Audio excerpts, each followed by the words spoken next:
March 19th, 2013. Time for another edition of WZR Radio. Ryan Clark, he's Matt Boone, and we're going to be here for the next 2 hours. 2 hours! Matty Boone, talking pro wrestling. 120 minutes. 120 minutes, yeah. Talking Monday Night Raw from... It's a lot of stuff. It's gonna take me a second tonight, man. Me and a lot of other people are dealing with this. It's like a head cold, man. Just makes you feel groggy. You know, you don't feel like doing anything. Sure you're not a head case? It might be a head case too, but I'm dependent on you tonight, man. It's gonna be a rough one. I was not gonna do this show, man. I don't know, man. It's just you feel groggy. You know, you got the stuffy nose. It's a head cold, man. You got a million crutches. I mean, we can talk about the UFC, which is a big one. We can talk about Raw. We can talk about we get callers. You'll be fine. Just block it out of your mind. Grow up. 120 minutes, block it out of my mind. Let's do it, man. I don't have anything ready, man. I walked to the store, man. We got a big snowstorm. I mean, tomorrow's the first day of spring, right?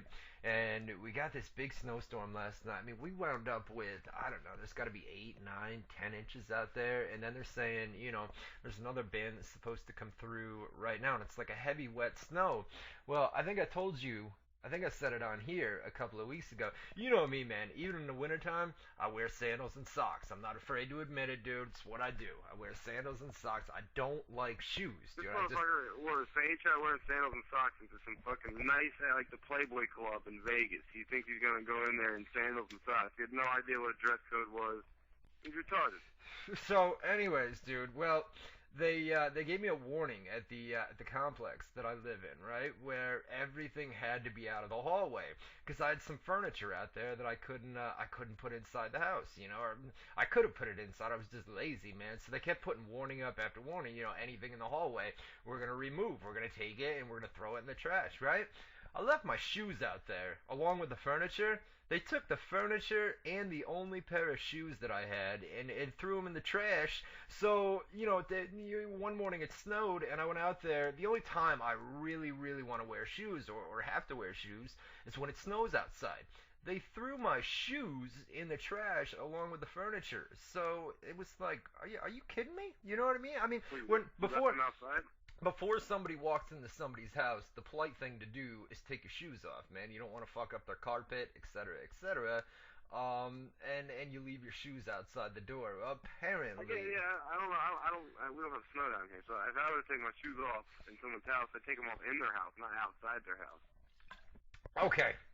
A lot of people leave their shoes outside people's houses, man. It's just you walk by somebody's apartment. No, yeah, you don't want snow all over the carpet and shit. That makes sense. You know what I mean, dude? I mean, come on. You leave your shoes outside. I mean, some people do. I mean, I understand. Some people take it off when they get inside, but they leave them on a mat that's inside or something like that, you know? Yeah. But a lot of times, man, it's not a big deal to leave your shoes outside the door. So, anyways, they wound up taking it. So I walked down to the store, and I'm out of shape, man. I'm not in shape. I'm a skinny guy, you know? I'm far from fat or anything like that. I'm 160 pounds, you know? But, so I walked down to the store, and of course, all I had was sandals and socks. So I put on 6 pairs of socks on one foot, 6 pairs of socks on the other foot, and I walked down. And you know how it's like a spring snowstorm? Well, you don't know because you're down in Florida. You guys don't get snow down there. But, I wore shorts today, yeah. Yeah, so anyways, it's like a big it's a wet, sloppy snow, man. So as you're walking, it just slosh, you know what I mean? Good God, man, I made it down the store, so I was freezing. My toes are about to What did you need to go to the store so bad for? I needed cigarettes before we came on air tonight. Why did you have to walk? Why couldn't you drive to the store? My the Tiburon, the engine blew up a couple of weeks ago, so I had to have it towed back here. It's sitting out in the parking lot here. I'm gonna have a buddy tow it up, and it's really not worth, you know, if the engine blows on a car, it's not worth even replacing it, man. It's just better off getting a used car or something like that, because to buy a brand new engine, it's like $3,000 or $4,000. You know what I mean? So not only that, but taxes, dude. I mean, the tax deadline's coming up like April 15th or April 19th or something. I gotta go file taxes, man. Gotta That's file tag. fucking torture. Man, that's like going to the dentist or something. You just regret it. It's nothing you look forward to. It's terrible. So I got to call my tax guy later this week, and on top of that, I mean, there's this virus that's going around, man. Everybody says it lasts for like a week, man, and I've had it for 3 or 4 days, and it's worse You're talking about the each day. flu, not like a computer virus, right? I don't think it's the flu, but it's like a head cold that lingers for about a week, you know, and it just gets worse and worse and worse every single day. So Well, basically, I was gonna say what you're saying is why. yeah, That's what I'm saying. I'm glad to see you're sober this week. That's a good sign. No, I smoked a bunch of weed. I mean, I'm not sober, but I'm not drunk. You smoking weed now, not the spice, huh? It used to be spice. I actually, yeah, smoked some weed. I actually smoked both today. Weed and spice. Yeah, well, it's better to have a marijuana high boon than it is a tanked boon. Remember last week at all? Remember that show? Yeah.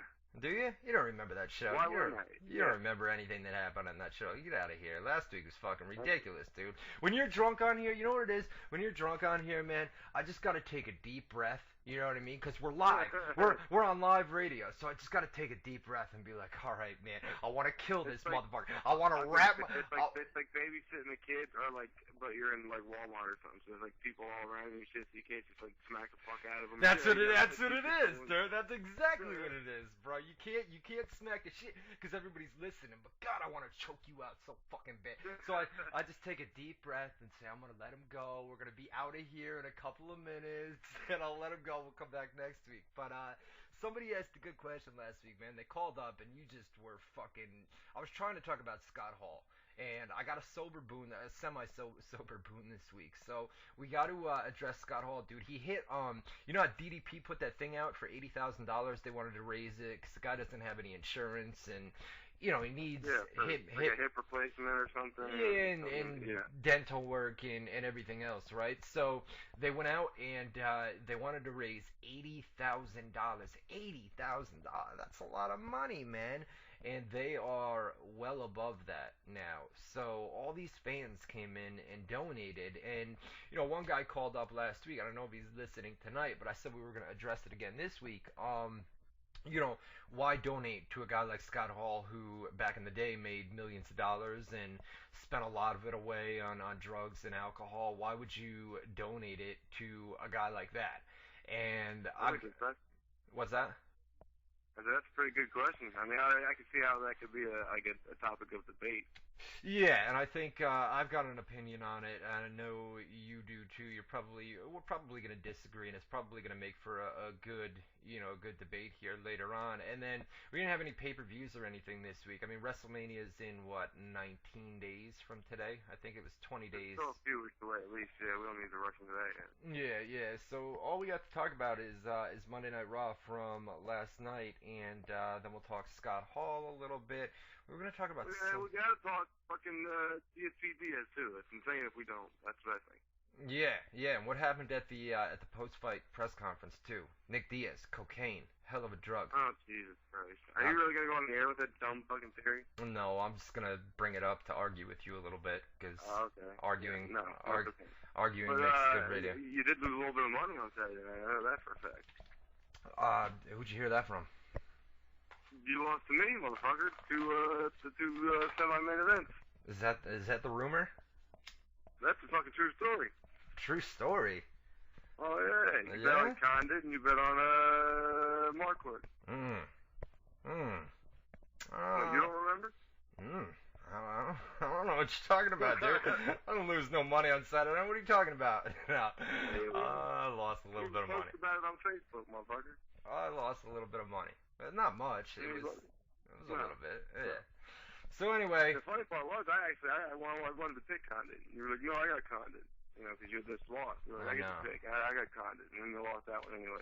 It's always beautiful. And why does everybody in the chat, it's like RKO, 408, and U2.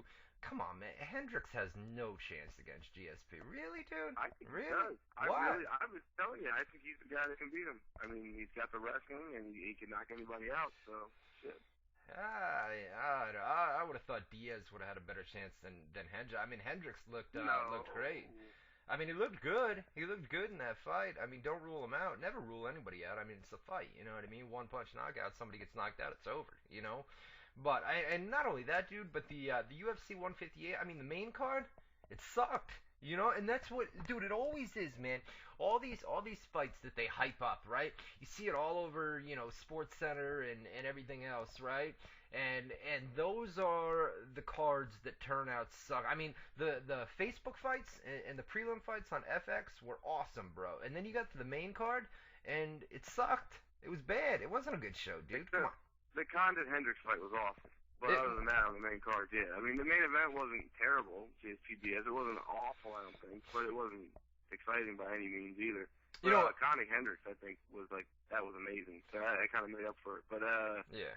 Out of what was it, four fights on the main card? I would say there was only one good one. So five on the main card. That's even worse. So there you go. Yeah, but the FX fights, I mean, they were really good, and even the Facebook fights too. I mean, Hendricks Condit, they were really good. Yeah. Yeah. And then the main event, you know what? I mean, GSP gave Diaz every opportunity. I think they stood up for like 12 or 13 minutes in that fight. They were standing up. So it wasn't like GSP. I mean, I felt that GSP was going to come out and he was going to immediately take him down, which he did, man. I mean, he took him down an awful lot, kept taking him down to the ground. I was going to say, I mean, if you want to be honest, he was taking him down as much as he could in the first two rounds, which was pretty much at will. Right. And then in the third, fourth, and fifth rounds, Diaz was stopping the takedown, so GSP was kind of forced to stand with him, which is why I think they were standing for so much of the fight. And then you saw GSP at the post-fight press conference. He was fucked up, man. I mean, his face was a mess, And I mean, he said he bruises easy, like he said, he bruises easy in the face, which is true. I mean, if you go, when did Diaz really? I mean, in the third round, towards the end of the third round, Diaz was putting it on GSP a little bit. Right. But other than that, there wasn't really any point in the fight where like GSP's in trouble or he took like a really big shot, for example. It wasn't big. So it was just an accumulation of little fucking punches that, because he bruised easy, looked like a lot by the end of the fight. I mean, it was 25 minutes of, getting dinged up. So. I just got a text message. I'm going to ask the people in the chat room. All right? Yeah, I guess I'll say, what's his name? Called up the Paul Bearer story. God, why can't I? Eric Embry. Eric Embry. There's a photo from Paul Bearer's funeral, right? And I don't know how bad it is. You know what I mean? I don't know if it's the casket. I don't know if it's I don't know what it is, but it's a photo from the funeral, and he wants to send it. Here's the thing. Right? Everybody always bitches. I mean, if I put this on the websites, right? If I get the photo and I put it up on the websites, everybody's going to look at it, right?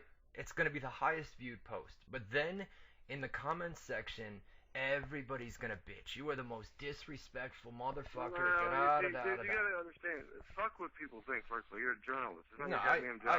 I agree. To worry about what people think. You're supposed to, if somebody gives you something that is of interest to the public, then your job is to, I mean, yeah, I'm sure you could exercise judgment and say, is this fucking tasteless or not?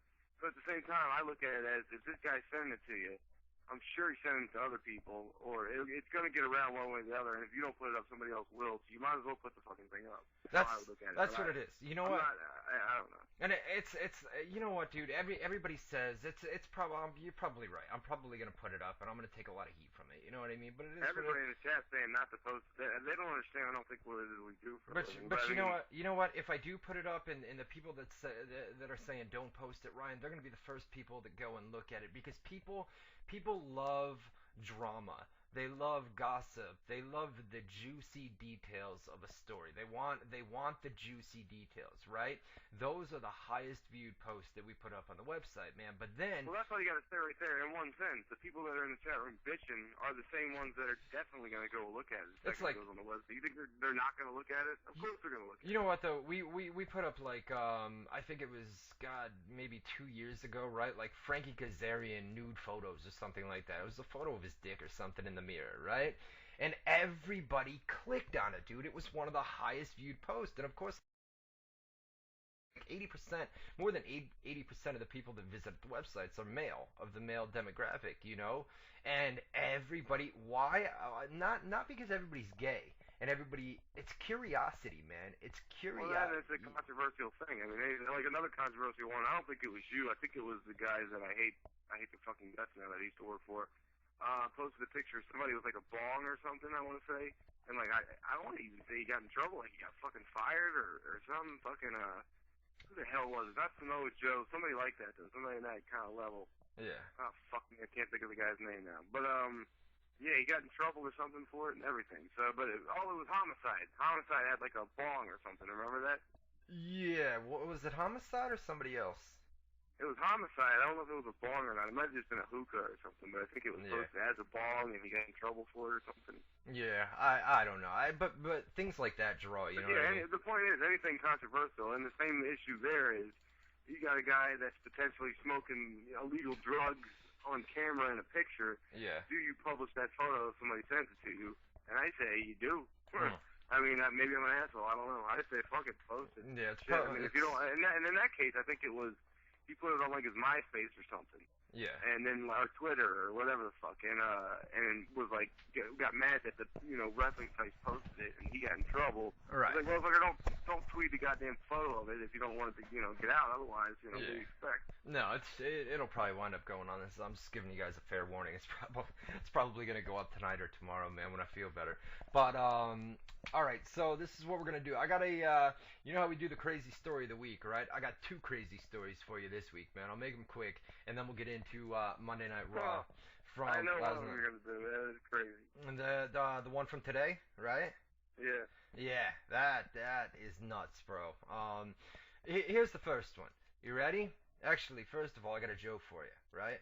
A crab ate 3 clams, while the lobster ate none.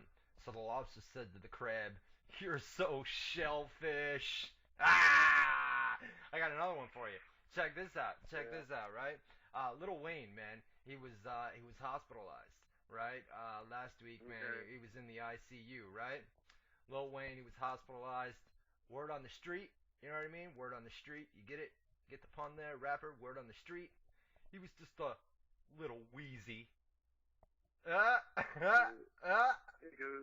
any non-rap fans aren't gonna get the joke. His nickname's Wheezy. You stole this joke. That's a good one. That's a good one. I was just feeling a little bit wheezy.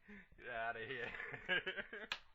All right, so check it out. Here's the first crazy story of the week. All right, there's these 2 guys, and they're in jail. The one guy's there, for attempted murder or something like that, right? And the other guy, I'm not sure what he was there for. So they come up with a plan, and these 2 guys, who are not in prison, they're on the outside, right? They go up, and there's a place in Canada where you can take helicopter tours, okay? So these 2 guys walk up to the tour place where you can get in the helicopter. They get in the helicopter, it takes off, and they get in the air. The one guy takes out a gun and puts it to the pilot's head. Well, the other guy ties ropes to the helicopter, and they demand that the helicopter fly over the top of the prison to the courtyard, right? So this helicopter, the pilot's got no other choice, right? Fly to the prison, or this dude's gonna fucking kill me right now. You know what I mean? So he flies over the prison, and they tell him drop down low, and the 2 guys are out in the courtyard at a specific designated time when they go out every day. They're out in the courtyard, right? The helicopter drops down. The 2 guys hang on to the ropes. The helicopter takes off with the 2 guys, the 2 inmates, hanging from the ropes, right? You follow me? Yes? Don't make me disconnect from the story by All right. acknowledging that I hear you. I hear you, All right, Keep going. so the helicopter takes off and it lands, somewhere nearby, right? After it lands, all 4 guys, the 2 inmates and the 2 guys that hijacked the helicopter, they get out, and there's an Escalade that is already parked and waiting for these guys. All 4 guys jump in the Escalade and take off. The helicopter pilot dials 911 and says, "Hey, I'm here with the helicopter right now. I just got hijacked. I just flew over a prison, and these 2 guys jumped on the rope." So the cops come, and of course the cops are going to investigate the pilot, thinking, maybe this guy's in on it too. You know what I mean? He's in on it, yeah. Right, because you never know. It sounds so crazy. Moral of the story is, the 2 inmates, they were only on the loose for a couple of hours, and one of them was caught, and then about an hour later they surrounded the other guy, and after a brief standoff they were able to apprehend him. Both guys are back in prison.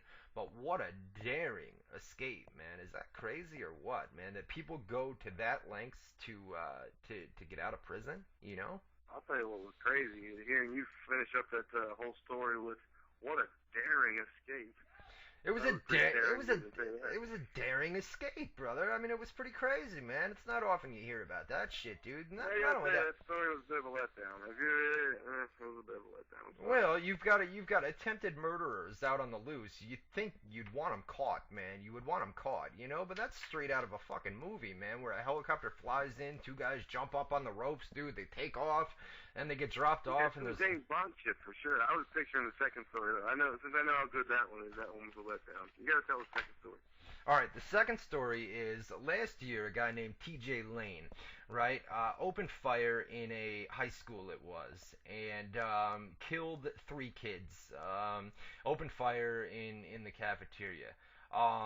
They waited until 2013 to convict him. He went into court and pled guilty. Didn't even try to fight it. You know, he knew he got caught red-handed. I mean, there were tons of witnesses. Everybody saw it, right? So basically what happened today is they sentenced him to life in prison. Should have got the death penalty, but nonetheless, the guy's only 18 years old. So, and he was only 16 or 17 at the time the shootings happened. So he's in court today, and you've got the family members who are all able to stand up and basically, you know, tell this guy, you're an asshole, man, I'm never going to get my son back, you killed my son. They were weeping, man. These families were just weeping in court. So this guy TJ Lane walks into court, and at first he's dressed up, man. He's got like a button-up shirt on. He sits down in court and starts to unbutton the shirt. Underneath, he's got a white t-shirt on that has the words killer across the front of it, right? So all the families are in court, and, you know, the one lady says, you're evil, you took my son, I'm never going to get him back, da-da-da-da-da. All the families spoke, and then it was time for TJ Lane to basically speak back and apologize to the families, the victims, you know, the victims' families.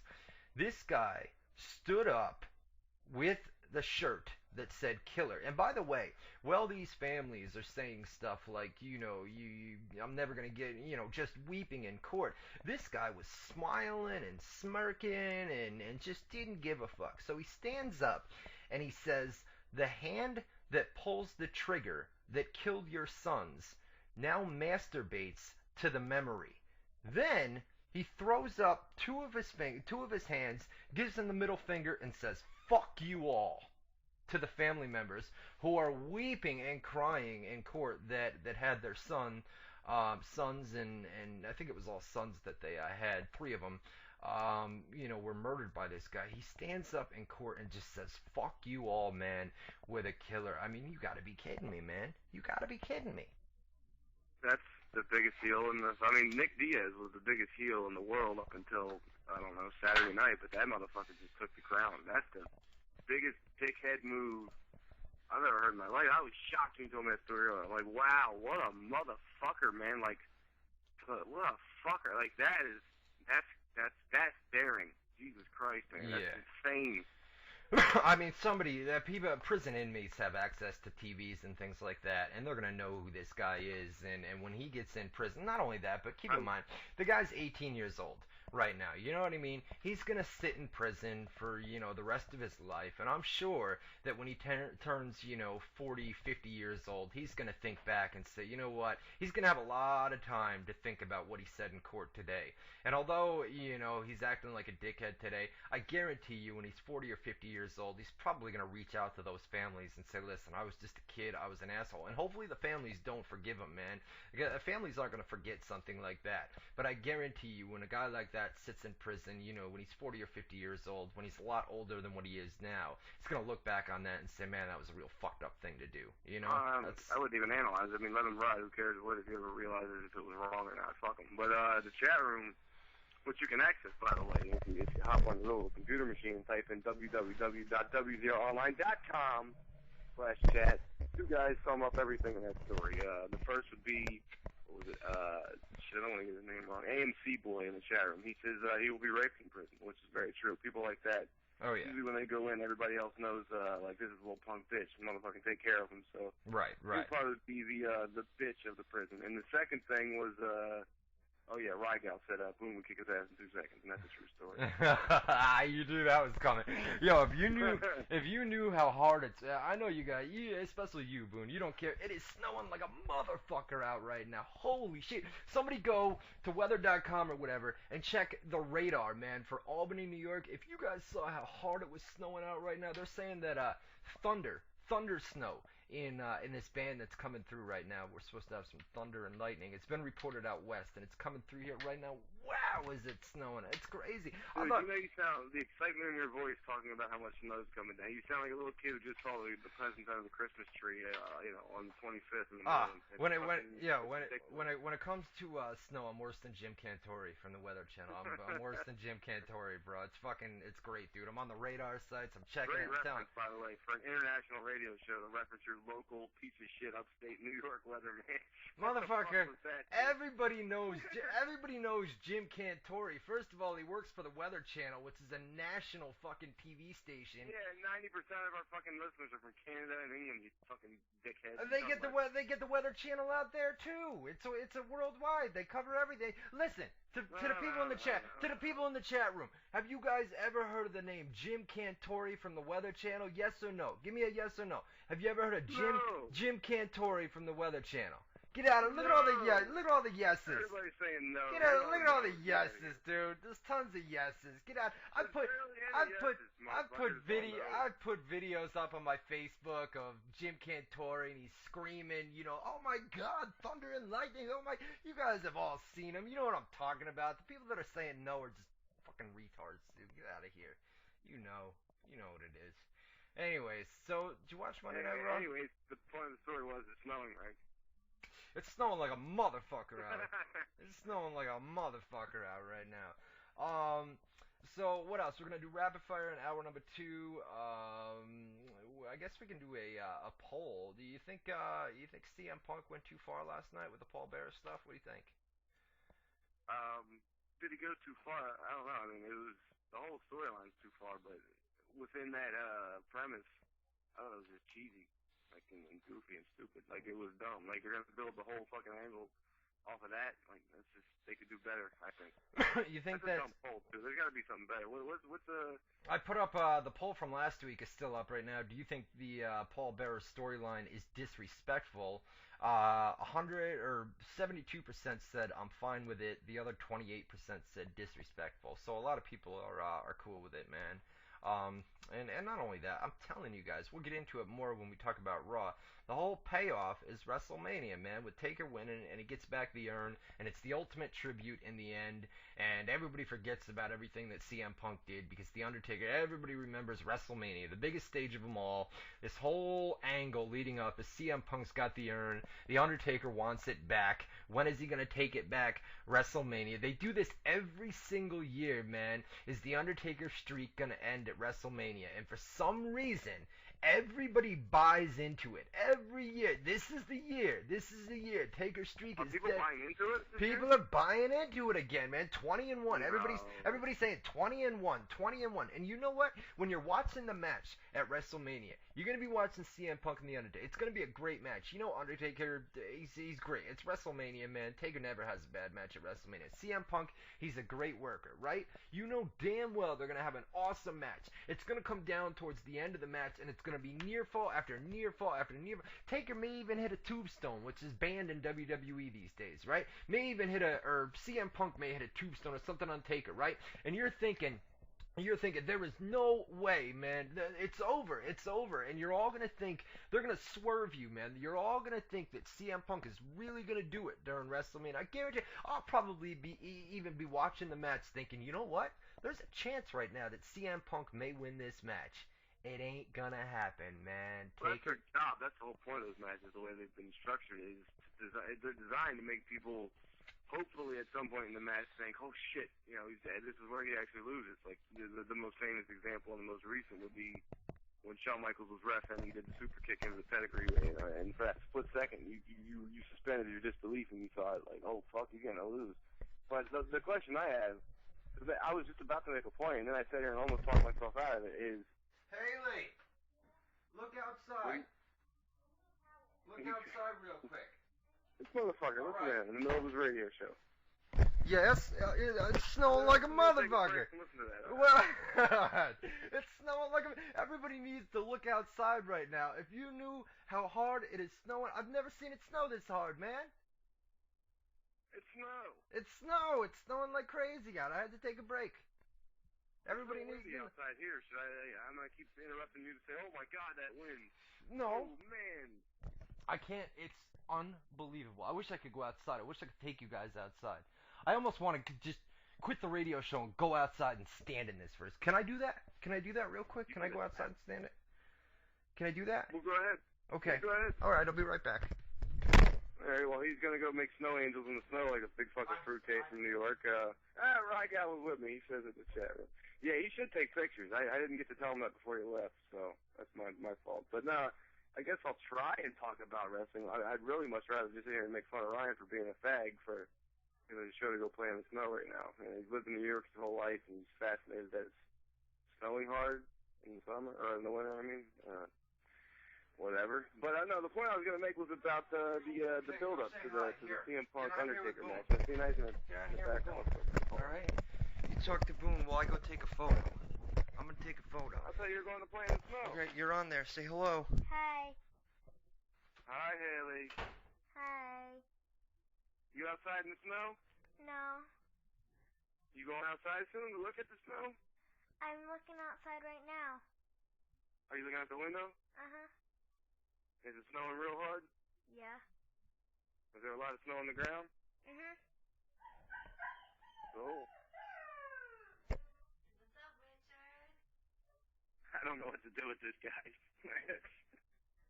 Wrestling is cool. Wrestling sucks. Where's your Uncle Ryan at? Outside. Taking pictures of him. He's outside. Oh, okay, I got you. He's Thanks. taking Tell him when he comes pictures. back. Thanks for putting you on the phone. Okay. I'm not lost, guys. I just how much longer can I keep this up here? I don't know what to do with this here. How old are you, Haley? 7. 7? Yeah. Got a video. Say okay, here's Okay. Okay. There he is. Here's my Oh, uncle. my God. Here he is. He's coming back. All right. Here I am. I got a video for the Army. I got a video. You got a video for We're this? gonna- Dude, I don't think the Army cares, but What? unless you have a video of yourself making a snow angel or something fruity like that. That's what No. they're asking for. We're gonna upload it to YouTube. It might take a minute, but I could show you a video of how hard it's snowing. So it's uploaded. Did Haley do all right? Did she run the show or what? She just sat there, and I tried to talk to her, and then I got boring in like 10 seconds. I didn't know what the fuck to do after that. I've never seen. I'm telling you, I've never. I gotta quit the smoking, man. But man, we are gonna upload this video, and it should be there in a couple minutes, as long as everything goes according to plan here. There it is. It's uploading. I'll let you know. I'll send you the link. Put the link in the chat room. You know what I mean? Speaking of the chat room, Boone, And when it's done, and everybody downloads this link, the video is going to show what? Snow? It's gonna show very heavy snow outside. You gotta see it. White stuff falling out of the sky, right? Very big fat flakes too, brother. Not just little corny ass fucking big fat monster flakes that are coming in. I'm telling you, man, it's a good video. You guys are gonna like it. So if people can go to the website and download this video, if they're willing to make those sacrifices, they can see this exclusive WZR exclusive video of white stuff falling out of the sky in the winter. It's snowing good. I'm telling you. We're gonna put it up, and then I'll I'll put it on my Facebook page. I even said WZR Radio live right now. Snow. I continued the show outside, but with filming the video. You know, I gave some commentary on it too. So we're good to go. Everything. Oh, so you're doing the show into the phone while you're recording the snow? I'm not on. I'm on a headset, but I'm doing the show. Oh, dude, you know what? Then you got to play that on the air, because I guarantee you're going to sound all fucking hyped up and excited like a little queer, and it's going to be fun. I'll tear it apart. So play that on the air. Anyways, well, we'll play it on the air. I'll put it on my Facebook page for you guys, and then I'll play it on the air too. I'll view it at the same time that you guys view it. So check it out. Get to our live chat room, WZROnline.com /chat, WZROnline.com/chat. Lots and lots of people in there as always tonight. SmackDown spoilers, they're on the East Coast tonight, so it's gonna be an early night. You won't have to stay up late. We should have them. We'll give you guys some live results here before we go off the air here tonight. We're gonna get into. Hey Ryan, check it out real quick. Is it windy outside? Is it windy outside there, Boone? I was gonna say, guess who else likes snow as much as you? Who? Nick Diaz. Nick Diaz. It's a good one. Right? According to you, at least. Yeah, it's a good one. Allegedly. Yeah. Anyways, but so check it out. Monday Night Raw from last night. You did you see the show or no? Yes, I did. Did Watched you? The whole thing. Yeah. Wow. What I think? I thought the show was. Are we selling snow? Or are we talking about Raw? What are we doing? No, I took a peek out the window. It's not letting up. I heard another little kid like wow in the background. I didn't know where we were. So Raw wasn't all that last night, dude. It was. I mean, there were high points and low points. I mean, Speaking of God, that god awful opening promo, man. Yeah. What was that, man? The John Cena thing was about as childish as your love for snow right now. It was a big, corny, childish, goofy, kiddie angle, and yeah, you sit there and you say, you love and it's childish for snow. You're jealous because you've never seen any snow. I guarantee you, if you were here right now, you would say, "Holy fucking shit, dude!" I've never seen any snow, dude. I used to live with you for a fucking year and a half. I saw snow all the time. You'd go out driving it like a retard. That's right. I forgot about that. You were like a little kid then too. You'd be like, "Yo, you want to go drive in the snow?" I'm like, "No." Like, are we going somewhere? You said, "No, we'll just drive around." And then fucking, I was like, "For what reason?" You're like, "Just have fun." And I think I even went with you, and then you scared the fuck out of me because you'd go out on like the ice and like jack the wheel around and fucking like have the car going nuts. Probably why you blew your fucking engine. And, I think I shit myself. So. Well, anyways, it's fun to go out and play and drift around in the snow. You know what I mean? It's a fun thing to do, man. It's a boring. I lead a boring life, man. So when stuff like this happens, you know what I mean, dude? Get out of here. Get out of here. You'd be jealous right now. You're just jealous, dude, because we got big fat snowflakes falling outside. And you can't have any part in it. To be honest with you, you can't have any part. The more I'm picturing it, it would be like I guess you revert back to childhood a little bit with the snow and everything, but yeah. I don't know if the excitement would last for 20, 30 minutes. I think after like a minute or two, I'd be like, oh, that's cool, and then I'd go like, jerk off or scratch my ass or like eat a burrito or something. Oh, Jesus. Anything else. How many times you jerk off a week, Boone? 14? About 14 times a week? Yeah? If I'm not getting laid, yeah, probably, because 2 times a day is pretty normal. Yeah, see, I'm only about 4 or 5 times a week. Believe that. 4 or 5 times a week. Pretty low. Well, you called me a big fat. You are a bit old. You are a bit older. Yeah. You are a bit of an older feller. Oh, is that what it is? I don't have the testosterone levels anymore, huh? Is that what it is, dude? Maybe because you're getting up there in the age, man. Maybe your testosterone's going down. I don't know. Maybe that's what it is. You called me a big fat liar, man. You called me a prune last week. I told you that about 4 or 5 times a week on this end. You said there's no way, you're flat out lying. I said, Boone, if I wanted to lie, I'd tell you I jacked off 0 times a week instead of 4 or 5. I'm being honest with you. You would not lay off me last week and said you were the biggest fucking liar. I could see 4 or 5 times. I mean, that means you don't do it every day, but okay, yeah. Not every day. I mean, Jesus, dude. My video, by the way, is coming. Is it coming? About 90. You like that lead in? It was not bad, right? Come on, that was pretty good. It's 97% done. So listen, they kicked off Monday Night Raw last night, right? John Cena comes out. He's got the brand new gear on. We didn't see him the previous week. We just had the Rock Cena video package, which this week was all we got to see of The Rock. It's 2 weeks in a row with no Rock. I know he's throwing movies, but my God, like why not at least do why not do a promo? Like a video like a pre-taped thing or something. I don't understand. That's what I was thinking. It's not like they can't pre-record something and have it air, from overseas. But he's going to be back the next 2 or 3 weeks going into WrestleMania. There's 2 more Raws, right? going into WrestleMania. We're 19 days away. Yeah, so 2 more Raws. So he'll be on those Raws, and then the Raw after WrestleMania, he's going to be there as well. So the last 2 weeks we haven't seen him. But you know what? I thought Rock was getting a little old. You know, a little bit stale. So to keep him off TV for a couple of weeks, bring him back. He's fresh. You know what I mean? I don't know. I mean, if he comes back next year to do the match against Brock Lesnar, like they keep talking about, or to do a WrestleMania match in general. I mean, they're rumored to do the Brock and the Rock thing, but either way, like I think the more and more he comes back, is the point I'm trying to make, is he's going to be more and more stale each time because his shtick is the same. I think the only reason it's worked last year for WrestleMania and a little bit now is because we went without it for 7 years, so we were just happy to have him back. And I think now that he's been back on a somewhat regular basis, we've seen him 10, 20 times in the last year or so, at least live, that we realized, it's the same bullshit with The Rock, which is pretty much what happened in the Attitude Era with a lot of people too. Like I remember, I started being like, The Rock's getting kind of fucking corny. Like it's the same goddamn catchphrases, it's the same bullshit every time he comes. After a while, it's like you've seen the act. What else you got? Yeah, it's the same promo every single time. I don't think the video made it to YouTube. God damn it, man. We'll have to wait and see. Wow. So anyways, so John Cena comes out, right? And he thanked the fans who have stuck through him, basically through thick and thin. And then Titus O'Neil and Darren Young come out, right?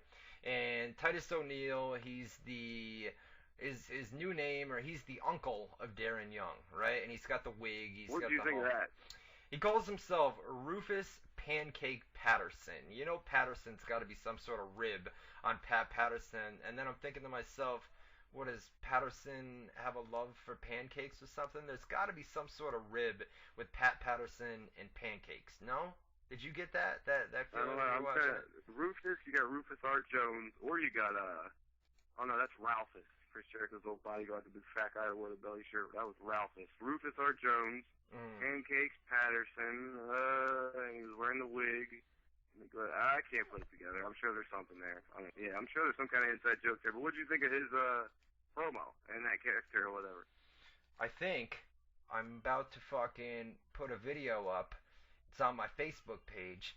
Facebook.com. So I'm gonna play it right here for you guys. Let's see if I can get the commentary with it. Here. WZR Radio. Crazy amounts of snow. Oh, jeez. This is nuts. You gotta check it out. Yes. Can you see? Unbelievable. Yes. Bang! Unbelievable. I'm out of breath. I'm out there. I'm recording. I'm filming live for Live, baby, live. Alright, I'm looking at the video now on my screen. Here we go. It's snowing. It's nothing impressive at all. I mean, you said what? Did you use the word listen, unbelievable? My video doesn't do it justice, bro. It doesn't do it. I'm do it justice. telling it you. Like it's snowing. It doesn't even look like it's snowing that hard. Dude, I'm telling you, when I was out there, it was snowing harder than I've seen it snow in years, brother. I'm telling you, bro. It was, man. It really. When I view the video back now, it really doesn't look all that. It is kind I mean, I'm sure it's crazy in person, but on the video, it looks like it's barely snowing. Let me play it one more time. WZR Radio. Yeah, and you also, unbelievably snow. This is nuts. This is nuts. Check it out. You gotta check it out. Can you see? Unbelievable. Unbelievable. Unbelievable. Unbelievable, it says. And now everybody that's not listening to WZR Radio is going to be like, who the fuck is this guy right now, dude? Marking out for snow outside, you know what I mean? All the other 4,500 fans are going to be like, what the fuck is going on? God, I wish we had the ability to fucking cut up shit like that and play drops. Yeah, they did to the special of the Howard Stern show. The guy Fred on there, he plays the sound effects. They show it's like a history of where the drops come from. Like it'll be like a porn clip of some fucking bitch with a dick in her mouth, or something like that, on it. And they'll go back in time and like, because that's all they'll play is the whack part when someone's talking about sex. Right. So like the whole special was them playing these clips like whack, and then showing where they come from. Like they'll play the whole scene where they took that little thing from. It would be funny if we could crop up your "This is nuts" unbelievable, and just kind of fucking throw them in your fucking, and like sprinkle them in when you're telling a story every once in a while, like a crazy story. Just hit the button that says Ryan Clark saying, unbelievable, you know? This is nuts. All right. This is nuts, ladies and gentlemen. All right. I can't believe what's going on here. It's snowing in the winter in New York. Unbelievable. Get out of here, dude. So anyway, so the primetime players, right? They go back and forth. They make the jokes. They did have one line about Cocoa Pebbles, right? John Cena's that was awesome. On the cover of Fruity Pebbles, and then he said Darren should be on the cover of Cocoa Pebbles. Even Jim Ross came out on a blog today and was like, "What the fuck, man?" You know what I mean? Jim Ross also criticized the CM Punk with the urn angle last night, which we'll get to here in just a little bit. So the whole idea here is Titus O'Neil or the uncle of Darren Young, whatever he was, Pancake Patterson, sets up a match. It's going to be Darren Young against John Cena, man. This is the opening of Monday Night Raw. It was set up in a way where, like, they were saying they should be in the main event or something, and John Cena very seriously said, if you want to get in this ring right now, I'll show you what it's like to be ready for the main event. Like, basically, this is what you're going to need to be in the main event. You're going to be able to have to wrestle at this caliber. Get in the ring and I'll show you. And it was just corny and childish and stupid. Yeah, it really was. So they went to a commercial break, and then they came back on the flip side, and John Cena basically hit the attitude adjustment 1, 2, 3. It was over just like that after we came back from the break. So that was weird. Yeah, that was the whole point of that, dude, is just to basically job Darren Young out. Titus O'Neil, though, I'll give him credit, man. He was gold on the microphone. I mean, the guy was given a shitty gimmick, right, to open up Monday Night Raw, but the way, his delivery, bro, on the microphone last night, I think the guy's got potential. He's got the look that WWE likes, right? He's got the big look, and he's good on the mic, I mean, there wasn't... What do you think of that segment, though, in terms of, like, that was a showcase of who you're talking about, Darren Young and Titus O'Neil, of those talents, not Cena, and other than the video package, which already aired last week, the only thing that promoted the main event of WrestleMania this week on their #1 show, Raw, was that segment. And how do you think that promoted the main event of WrestleMania? Was it just showing that he was ready? And if so, like, couldn't you find somebody more important than Darren Young for him to beat up? Like, because he beat up Darren Young, we're supposed to think, oh, now he's going to beat The Rock this year. He couldn't last year, but he just kicked Darren Young's ass, so he's going to do it this year. Well, I'm thinking there's going to be a lot more. I mean, in the next 2 weeks, man, the final 2 Raws as we go into WrestleMania, bro, there's going to be a lot more than one segment featuring John Cena and The Rock on Raw. Listen, you're right. Before I forget my point, though, it's a 3-hour Raw, right, and there's only 4 or 5 of them leading into WrestleMania. You can't take a fucking 2 weeks off. Last week just have a video, this week just have whatever that was supposed to be. That's your 2 weeks in a row of promoting the main event, the top match. You know what I mean? Like, at a 3-hour show, you can't have Rock pre-tape a promo, have Cena cut a promo, something. No, you're right. What we get. You're right. You're absolutely right, man. It's the road to WrestleMania, and you would think that for the main event of WrestleMania, you need both your main event guys there. And there's been a lot of talk backstage, man, where guys are like, man, Rock's WWE champion. He's not even working house shows. And then here he is, less than 3 weeks away from WrestleMania in the main event spot with the WWE title, and he's not on the flagship show. It's like, whoa, you know what I mean? But WWE knew this well in advance, man, and they still went and they still gave him the title. They knew he was going to be gone.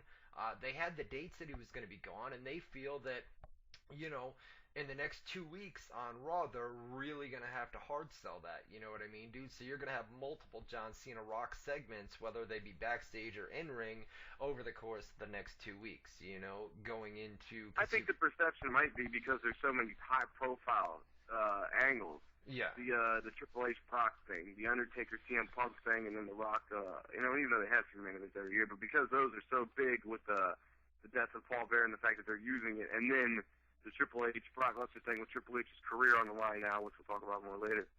Big spoilers, sorry about that.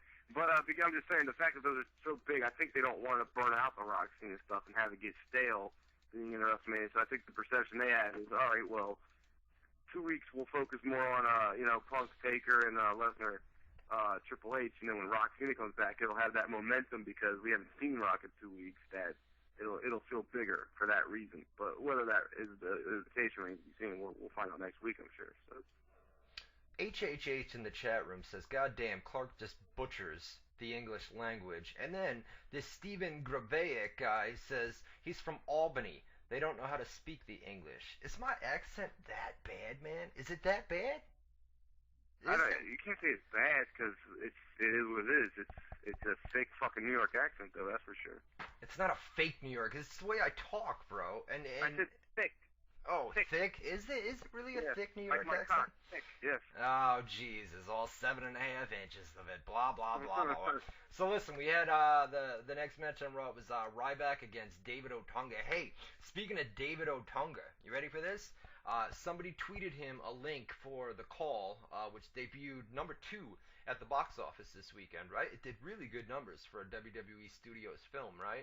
And somebody tweeted him. It opened number 1 as far as new movies, right? The Halle Berry thing? It was number 2 for the weekend. It finished number up number 1 as far as debut openings, though, like the first opening or whatever. Yes, somebody tweeted him a link to WZROnline.com, right? And he sent out a retweet of the link, man. So that was nice of him to do. You can hate on David Otunga all you want, but the guy retweeted. And then he went on Raw and got squashed by, was it Ryback this week? Right. He was laid there while Ryback did a promo for a while. Yeah. Was it Ranjit in the chat? Was it you? Somebody? I think it was him that sent him a. It was. There you go. Thank you for that, my man. That was awesome, man. And what did he do?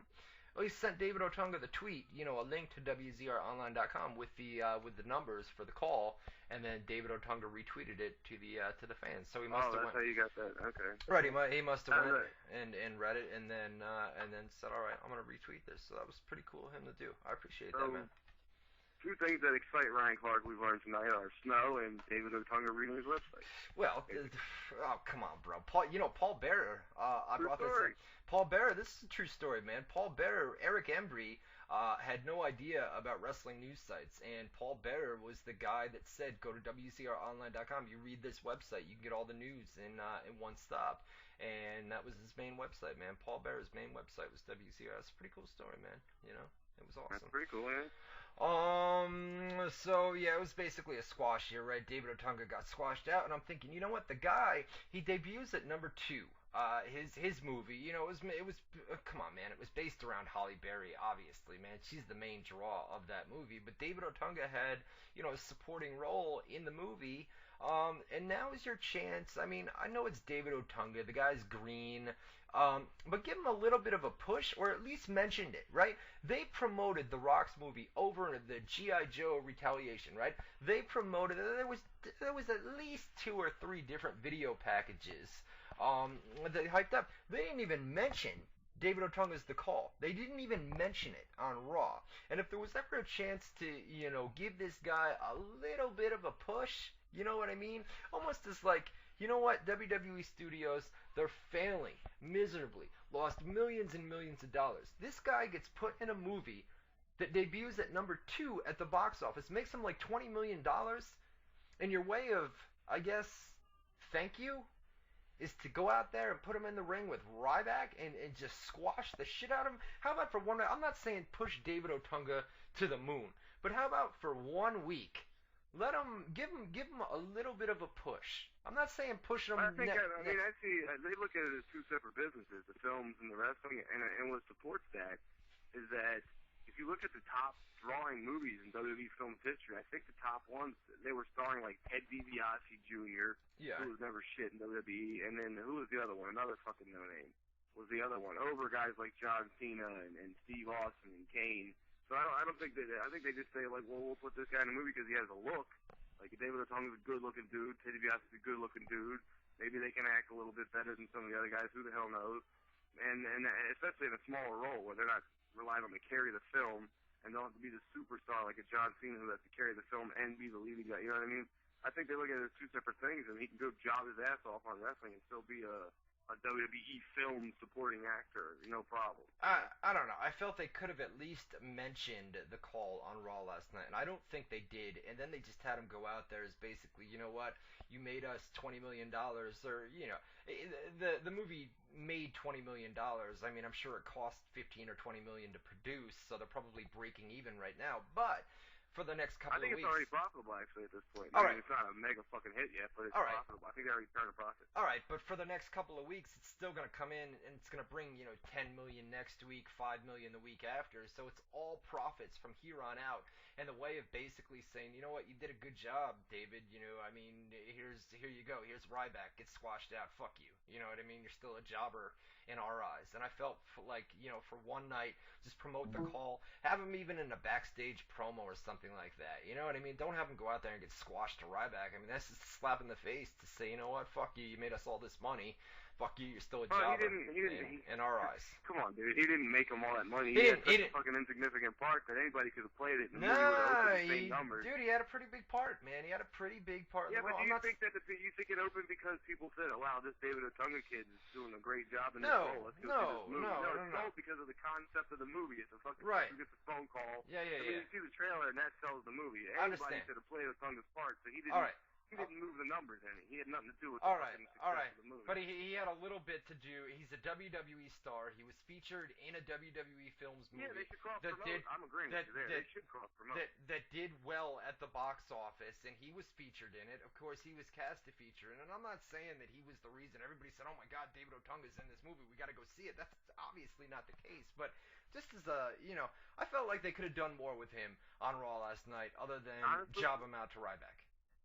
Honestly, you know what I think it is? I think they want the movie stuff to sink or swim based on its own volition. I don't think they want You're right. Yeah. tie it in with the wrestling thing, because then it has the stink of wrestling on it, and people look at it like, oh, they're trying to get this fucking wrestler over in a movie now, as opposed to, oh, this is just a good movie, you should go see it. It happens to have a wrestler in it also. That's a good point. That's a very good point that you bring up. We had Fandango, right? Comes out. He's about to face the Great Khali, right? Here's the thing.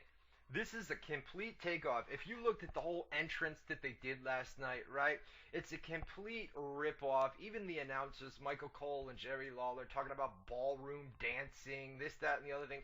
It's a complete rip-off of Dancing with the Stars. Not only that... You know he was on Dancing with the Stars?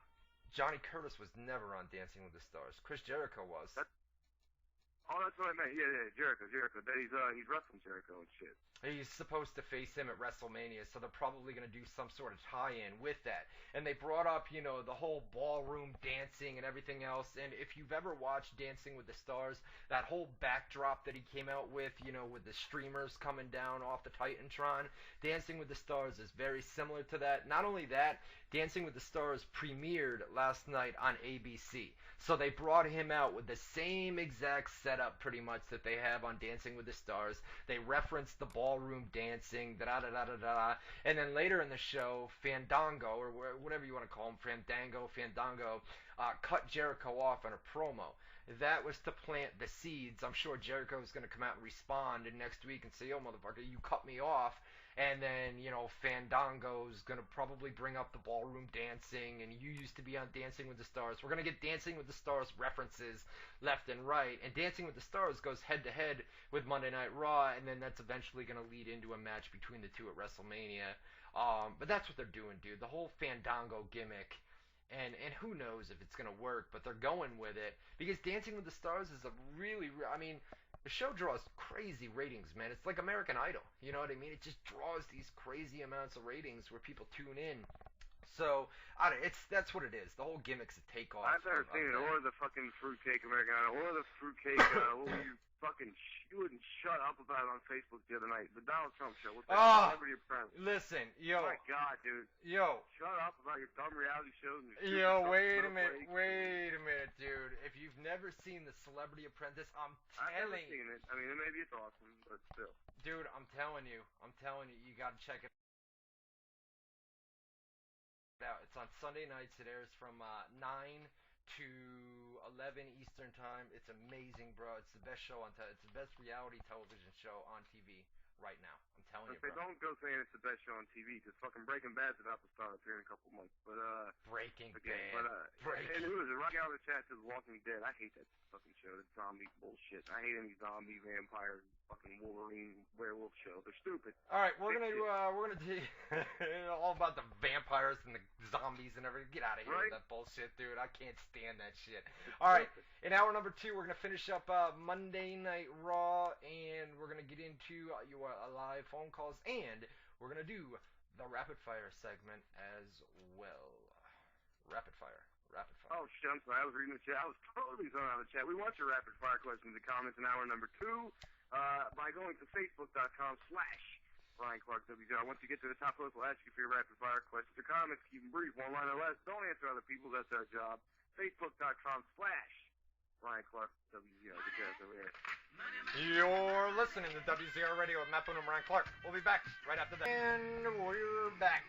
Matt Boone, Ryan Clark, here for hour numero dos, hour number 2 of WZR Radio here on WZROnline.com.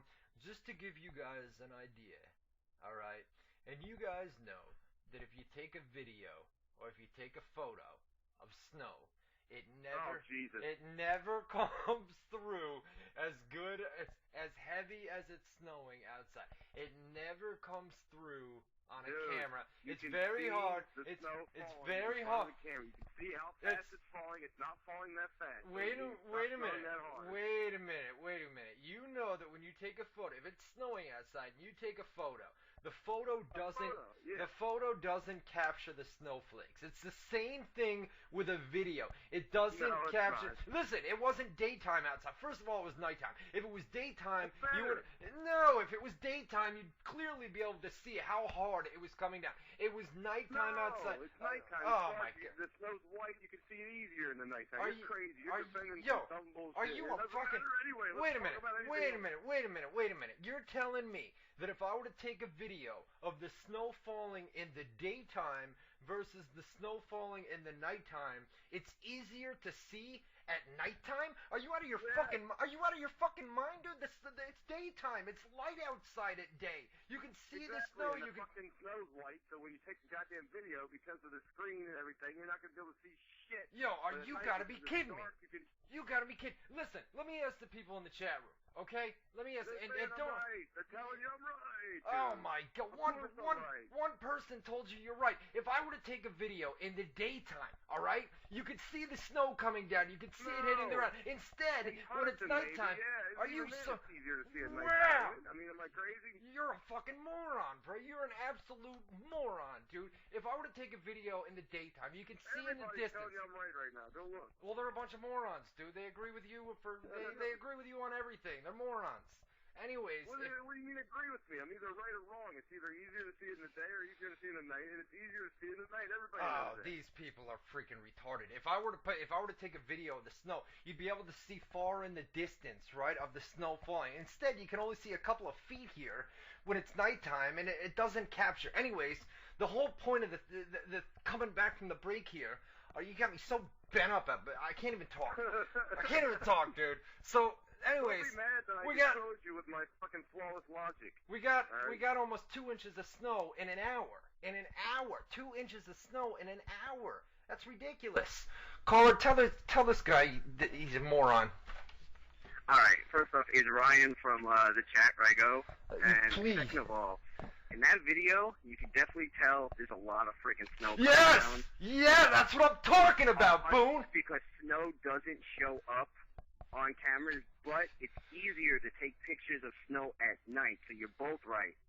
See pictures, not video. He's right about one, not video. I was right about the others, what he's saying. But I'm still saying, in the video, you can see the snow coming down on just fine. You can't see how much it is or how big it is, but you can see how fast it's coming down, which means you can tell it's snowing that damn hard. I try to take pictures of snow to send to friends in California, and you can't see snow on camera. Well, yeah, and video. And if you pick up that much, but the video measures the speed of the snow. Thank you. He's saying if you pick up that much as what was showing up on that video that I just put up, if you pick up that much snow, and not only that, but Ryga, you're from the Northeast, you're from New York City. You know, if you get 2 inches of snow in 1 hour, In 1 hour, you know that it's coming down in That's buckets. ridiculous. That's ridiculous. Thank you. Point proven. Boone, you're a fucking moron. Woo! I feel good, baby. Right. I feel good. Ugh. Anyways, so how we doing? We're back here. Hour number 2. No, that makes sense. I guess so. Like if it was, if like you could layer and slow the video down and show 1/100th instead or something, you could probably catch twice as much snow coming down than it's caught on camera. All right, I get it. So listen, Monday Night Raw. We had we'll do the high points and the low points. Truth God and damn, I hate being wrong. Man, that's gonna bother me. Mwah. I was right about the other one. It's easier to see at night, you fucking dumb son of a bitch. We had Truth and Damian Sandow. Truth actually picked up the win here, but it was via count out. Basically, Damian Sandow walked away. Referee counted to 10, and that was that. You know what? What? You know who I realized Damian Sandow looks like? He's a taller version of him. He dresses in fruity colors, but he fought this past weekend at the UFC. Who's that? Johnny Hendricks. He looks just like a big fucking tall Johnny Hendricks, don't he? With the beard, the hair. Oh, Damian Sandow? Yeah. I was lost for a second. Yeah, no doubt. You're right. With the beard and everything. Yeah. What'd you think of this, man? The Undertaker comes out, right? And this is kind of, one of the big moments that happened on Raw last night. Taker comes out, and he's pissed off, right? He wants the urn back. CM Punk had stole the urn the previous week on Raw. Punk shows up on the Titantron, right? And at first, he's mocking the Paul Bearer voice with oh yes and et cetera, et cetera. And doing that shit. There you go, buddy. So he's tossing the urn around like it's a toy. And he dropped it at one point, and I don't think, WWE's on that delay, so I'm pretty sure, you know what he said. He said, oh shit, when he dropped the urn. Yeah. I know it came across in the arena just because they're not able to, it's live on the Titantron, and it's live for... Was it live? How do we know that wasn't pre-taped? No. Because Taker was in the ring. And Punk... Yeah, but that doesn't mean it was live. He didn't say anything back to him. I think it was live, too. I'm agreeing. They would have... I'm just saying it could have been pre-taped, no? No, because it's a PG show, and I think Punk... to be honest with you, I don't think Punk meant to say... oh shit, and I think if he did, maybe he did, but I think if he did it during a pre-tape, WWE would have made him redo it and pre-tape it over because it's a PG obviously show. They wanted that part included for some reason. Maybe that's for the disrespect part, I don't know, because they replayed it. Every time they would show what happened earlier in the night with CM Punk and Undertaker, they would specifically show him dropping it and saying, like, that was what they would build up to, with him dropping it and saying, oh, shit. Right. It was... I almost... And then he laughs and says the lid almost came off or something like that, right? Right, and they... like, Paul Bear's ashes would have spilled everywhere, and he would have, Right, and they bleeped it out. It was bleeped out live on national television, but the live reports that we got from fans said that it aired, the oh shit part was not bleeped out during the arena. So that's how you knew that it was a live segment, but then they're on that 7 or 10 second delay for national television. And they probably do that just to get the crowd to go ooh and ah and shit when he says it, because they actually hear the word shit, so they get the real reaction of the whole crowd going, ooh, he actually said shit. Yeah, I don't think it aired live. He said oh shh, and then they bleeped it out there, but I don't think you actually heard shit on national television. I know. Like, oh shit, like that. Right, yeah. It got bleeped out when it aired live, not for the arena.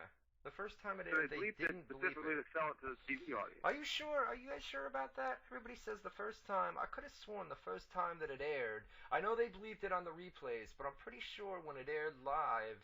Whoa, this person in the chat saying that, is that what you're saying now? That they didn't bleep him saying shit the first time, but then when the replays they did, they bleeped it the first time. They bleeped it when it aired live, when Taker was in the ring. Yeah, See, a lot of people, maybe in different markets, a lot of people are saying they heard oh shit, but I'm pretty sure they bleeped it out. I just watched it, they bleeped it. Yeah, they did, and then it was bleeped even further the second time around on the replays, but the first time they had the shh.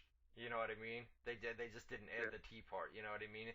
But then on the replays, you just heard oh, and you didn't even hear the shh part. Yeah, that's it. For right now, they bleeped the T on the first time when it was live. Right. Like, I guess they barely caught the censor in time. Exactly. And then when they replayed it, they bleeped out the entire shit word. Exactly. The entire word shit. Exactly. So, what'd you think of the whole angle, man? I mean, listen, I warned you. I was trying to talk about this earlier when you started all your fucking snow bullshit. I had a fucking whole point I wanted to make. But what did you think about it first?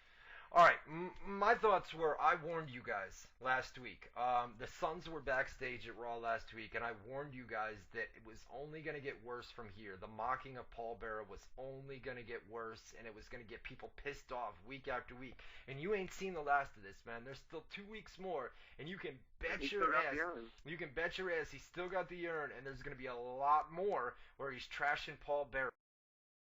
It's going to get worse, man. What you saw last night is not the worst of it. The bottom line is this, man. CM Punk's trying to get over as a heel. Everybody who knew Paul Bearer says he would have approved of this. Obviously, the man's dead. All right, we can't ask him, would you approve of it? You know what I mean? You can't ask somebody that's dead, is it okay to mock my death? But everybody that knew Paul Bearer said that he would have approved of this. He knew it was only entertainment, and he would have went along with everything that is being done right now. With that being said, you've got to know that WWE's been told that, even by his own sons at Raw last week. Go ahead and do the angle. The whole payoff is Taker's streak continues at WrestleMania, and he gets the urn back, and nobody's going to remember this. Nobody's going to remember this after WrestleMania. All anybody's going to remember is the picture of The Undertaker winning at WrestleMania, getting back the urn, holding it up, and doing a tribute, maybe looking at the sky, or holding the urn up and looking towards the sky or something at Paul Bearer. It's going to be the ultimate tribute in front of 80,000 people at WrestleMania. Nobody's going to remember this. I heard a joke that somebody said. They said Paul Bearer would have wanted his death to be part of an angle, but not a shitty angle, because this is kind of a shitty angle. But my thoughts were pretty clear cut too. I think you either think one of two ways. Let me ask you this question: how many matches do you think Undertaker has left him at WrestleMania? How many more times do you think he's able to come back and do a big match at WrestleMania? If he only wrestles once a year, at WrestleMania, I'd say maybe 2, 3 max. But 2? So you say 3. I say this is his last one, or maybe one more after this is what I say. That's what a lot of the chat think right now. But I think either this is it, or he's got one more in him after this, because he's supposedly pretty fucked up. He has been for a long time, and he's getting up there in age, and you don't want to overdo it, a good thing. So, having said that, is this angle, like the whole, and this might sound harsh, is Paul Bearer, because Paul Bearer's death is a current thing. Mm-hmm. Undertaker's streak is a historical thing.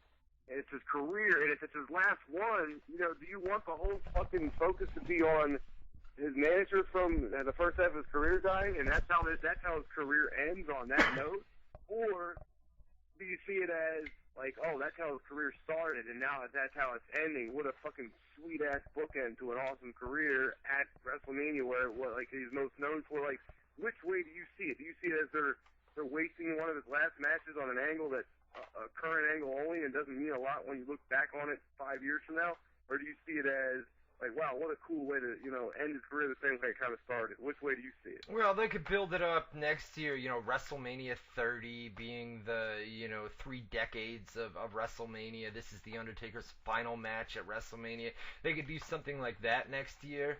But I see what you're saying with Paul Bearer, who recently passed away, and then The Undertaker, if he gets the win here, which he is, he's going to get the win here, and then holds up the urn.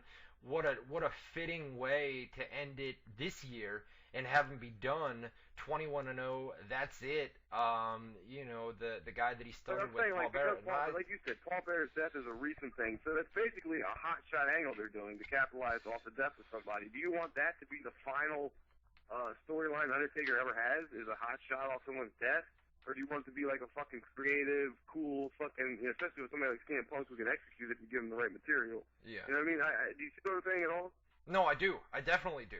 And yeah. I that's why I would say that next year he's going to be back, and maybe even the year after. I would say WrestleMania 30 would be the time to, go 22 and 0 or something like that. But I mean, I see what you're saying, dude. It's just when it's all said and done, though, that's the thing, dude. Is you gotta remember, man. If people would have thought that Paul Bearer would have had a problem with this, and WWE did it anyway, just knowing how Vince is, I would have had a major issue with it, man. I would have said this is fucked up, man. Paul Bearer he wouldn't have approved of something like this, and they're still going about it this way.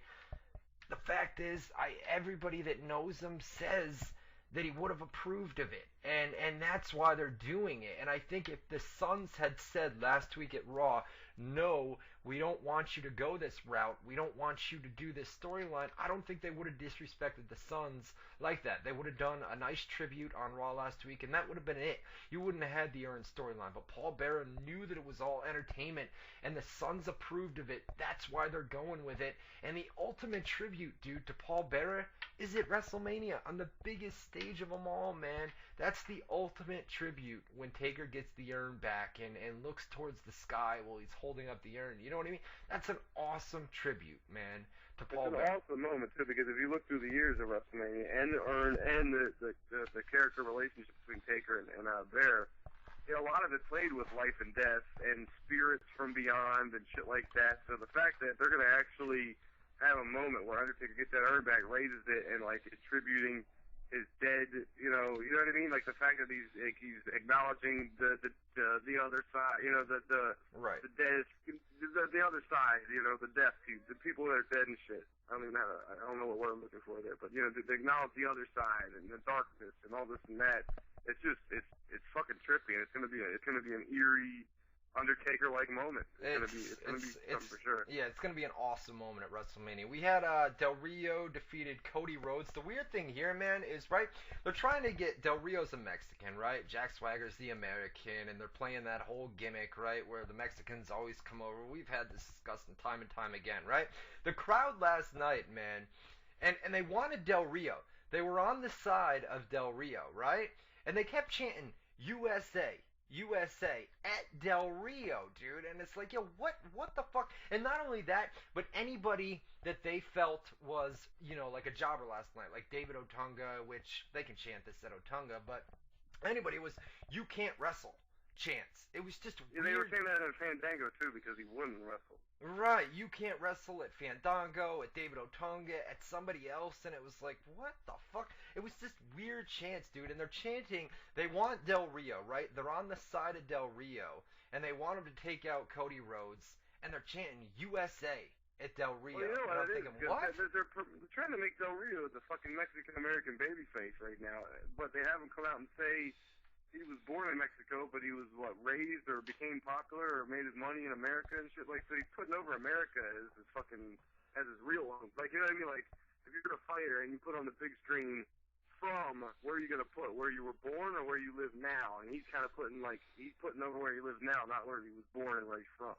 So he's putting over that he's an American, a Mexican-American, not a Mexican. Right. You know?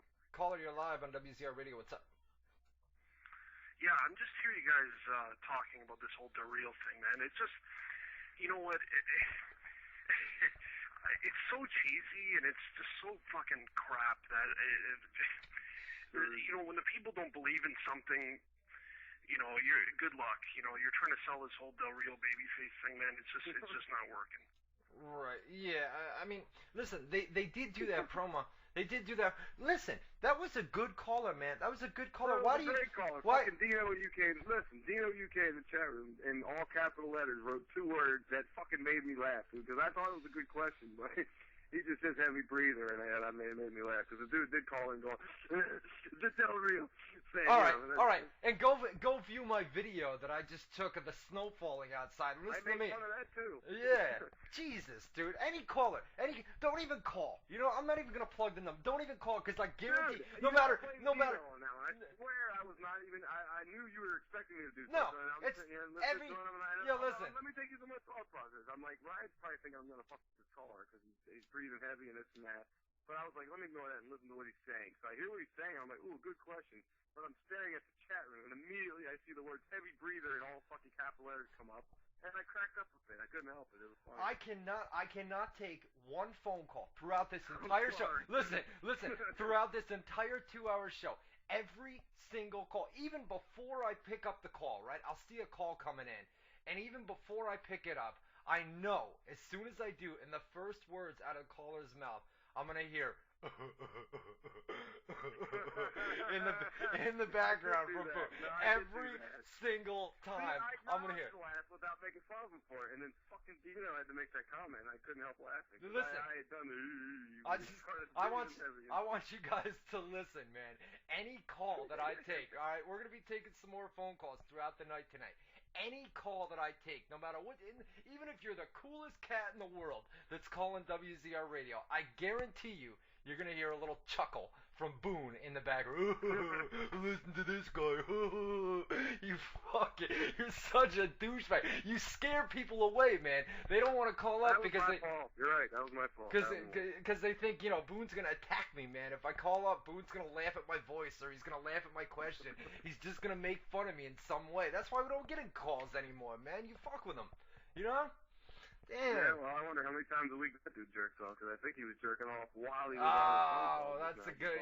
Yeah, I could have did a whole rant. I was choosing not to, but, fucking call me out. Goddamn, might as well use my material. Shit. You're such a fucking douchebag, bro. God, we can make fun of your voice. You make fun of my voice. See, I'm used to it, dude. I'm used to coming on here for 2 hours every week, so I can tell you, shut the fuck up, man. These people only see you once a week, or they only talk to you once a week, so it's like, damn, if I call up, I can't really fire back at this guy because I don't really know him. I don't know who he is, you know what I mean? So they gotta kind of take it. They gotta put up with it, but you scare them away a little bit. They don't know who I am. They get to hear me talk for 2 hours every fucking week. They hear me drunk. They hear me high. They hear me sober. And I'm honest as fuck. If they don't have any ammunition to make fun of me with, my God, they got pictures of me in dresses out there and shit. What the fuck are you talking about, dude? I did put a photo up of you on in a dress or something. You know. Hey, we haven't played what we normally play. Want to hear it? You ain't got no time for that? We ain't got. I ain't got no time for snow. I know that. You ain't got no time for snow. Listen. No. I gotta get it to the point. Then I thought somebody was barbecuing.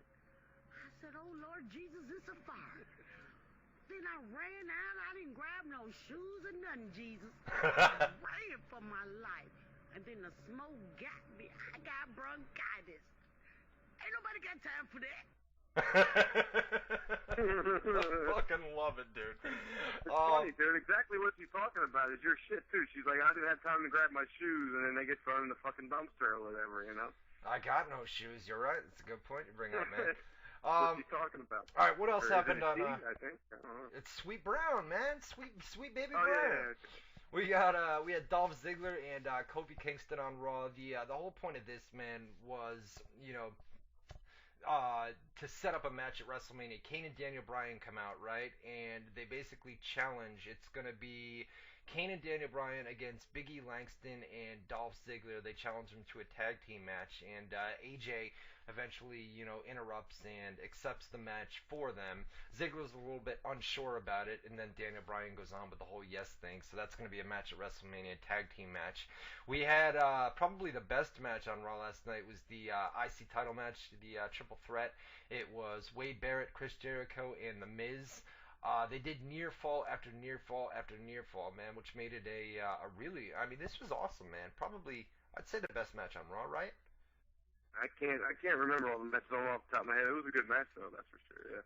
And then to main event Raw, before we take more phone calls and do the rapid fire segment, I also want to talk about Scott Hall. That's we got a half an hour to do it, man. We're going to talk Scott Hall, probably debate that a little bit, and then we'll do your rapid fire questions and live phone calls as well. The contract signing, man, which was Brock Lesnar and Triple H, right? Triple H comes out first, followed by Paul Heyman. Heyman's got the contract in hand. What'd you think of this, man? I thought Paul Heyman took a beating last night from Triple H, man. When Triple H threw the chair on the outside and it kind of clipped Paul Heyman's legs, I'm thinking, Jesus, dude. I think when he first fucking when he made the line about Stephanie, maybe the loser should get Stephanie instead of the winner.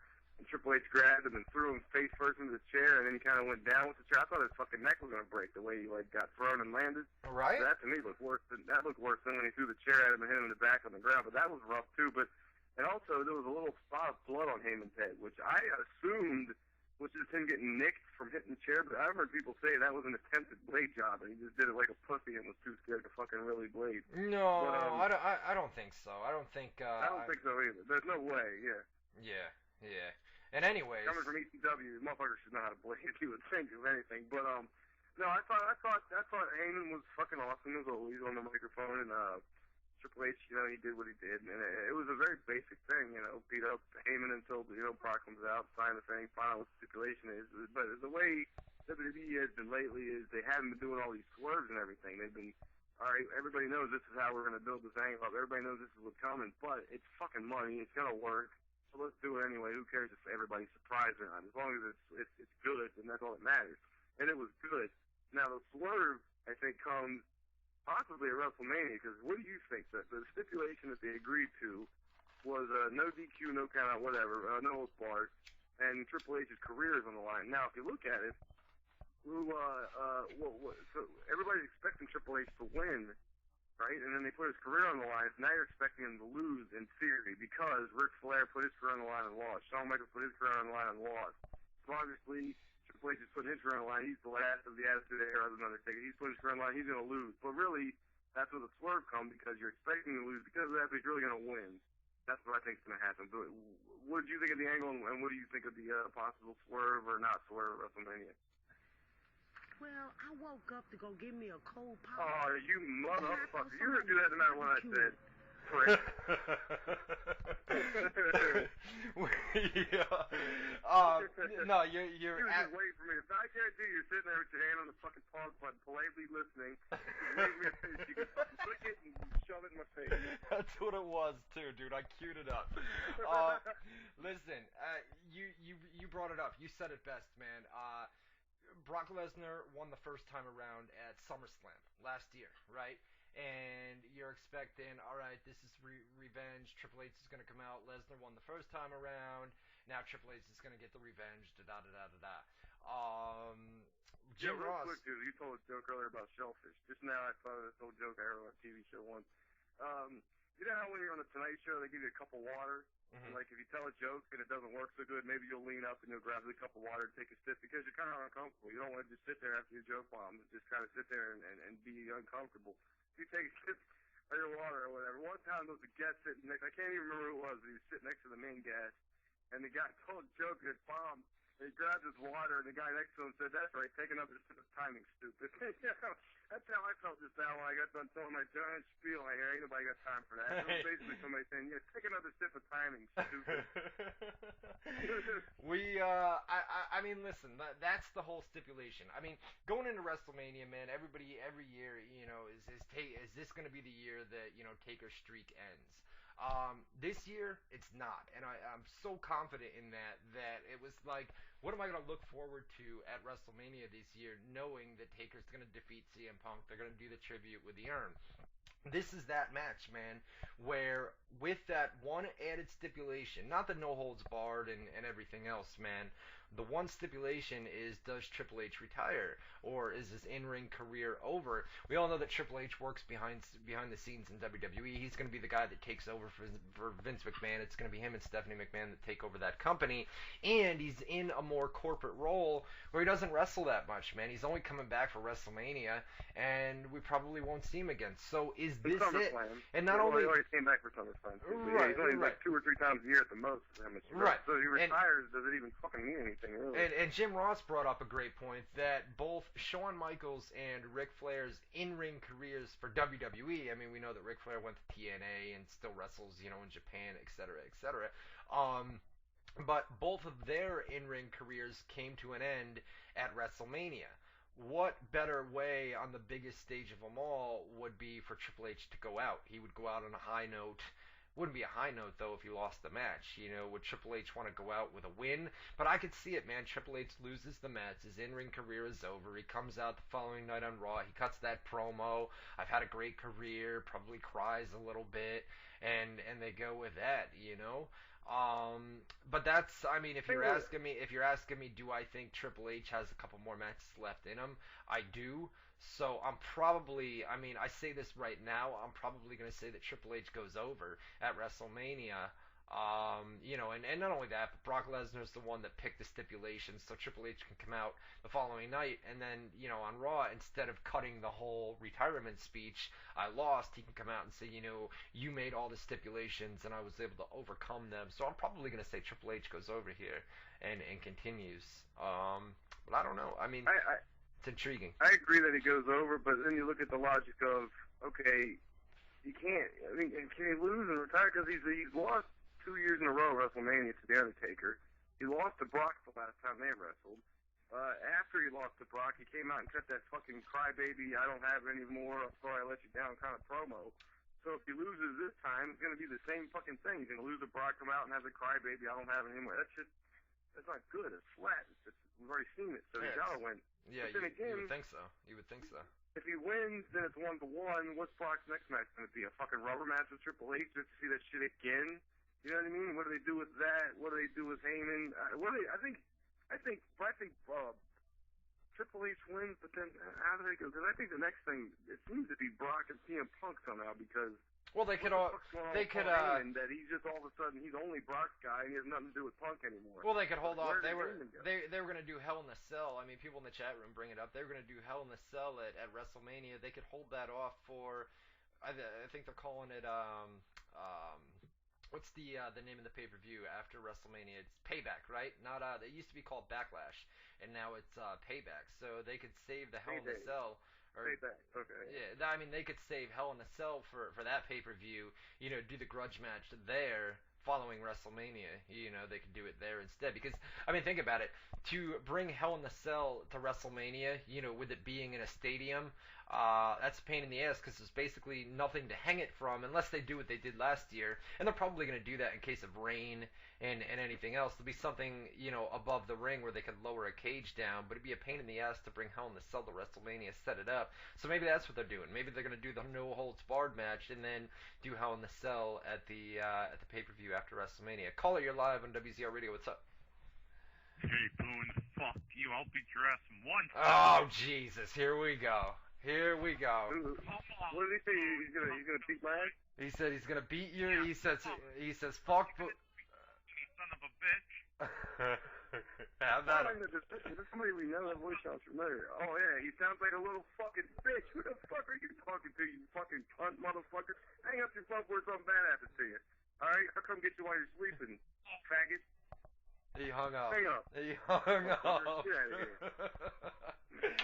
See, if you're gonna call up and do that, I'm gonna let Boone go. I'm gonna keep you on the line, and I'm gonna let Boone. Don't ever fucking call me out like that. I will fucking kill you. Get out of here. My man called up and said, "Fuck Boone. I will kick his ass in 1 second." Didn't even think twice about it. He said, "Fuck Boone. I will kick his ass in 1 second." How about that, Boone? What you gonna do about it? And then he wound up. I just fucking did what I'm gonna do about it. I fucking beat his ass verbally, and he hung up like a little fucking bitch. He said, "What'd you say? You were gonna get him in his sleep?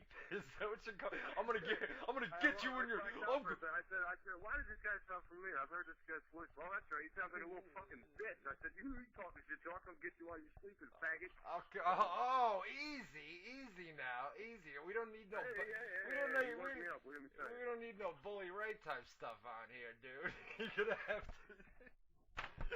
Bully Boone, somebody in the chat room says. That's what I said, right?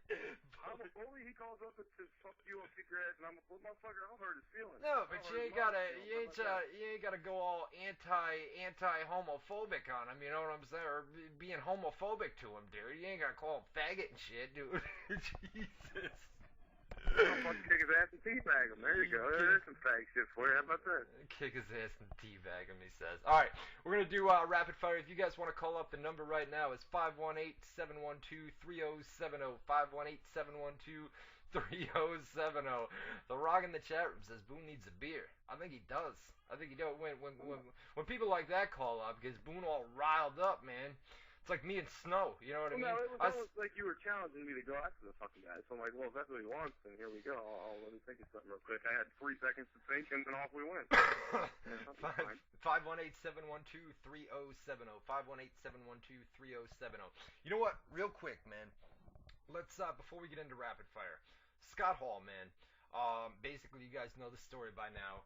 DDP has something that he calls the accountability crib and he brought Jake Roberts in, and Jake was a mess before he came to the accountability crib, and they reached out to Scott Hall. They put that phone call up where both of them, called up Scott and said, listen, man, Scott said, I'm dying. I don't want to do this anymore. I don't want to go through this anymore. I need some help. And they got him to fly out to Atlanta. They picked him up from the airport. DDP and Jake Roberts both put up a photo online. All three of them were at the airport. Nobody knew if Scott was going to take this seriously, if he was going to stay at DDP's, house. Turns out that he did.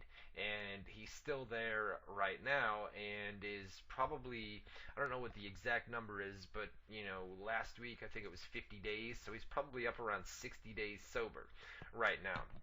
DDP went out and asked the fans, Scott's got, no dental insurance, no insurance, and he needs hip surgery.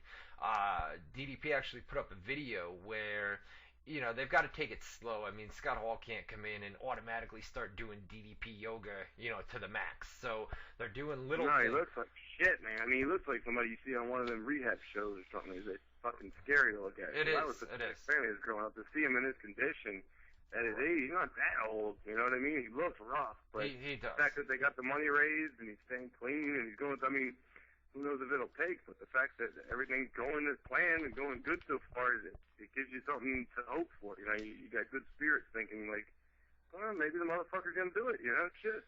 They, DDP with no insurance or anything like that. They needed about $80,000 for Scott Hall, and DDP put up a video, right? And it's Scott Hall, and you hear like a loud clicking sound, right? Every time Scott Hall moves, his hit, man, it sounds like knock knock, click click. It's something like that. You know what I mean? Bone on bone, yeah. It's just it's horrible, man. So he needs surgery. And so DDP went out and asked the fans. He said, listen, Scott does not like asking for help, man. He doesn't want to do this. And it's true, man. Scott doesn't want to ask for help. He doesn't want to ask the fans for money. So DDP said, I'll be the one to do it.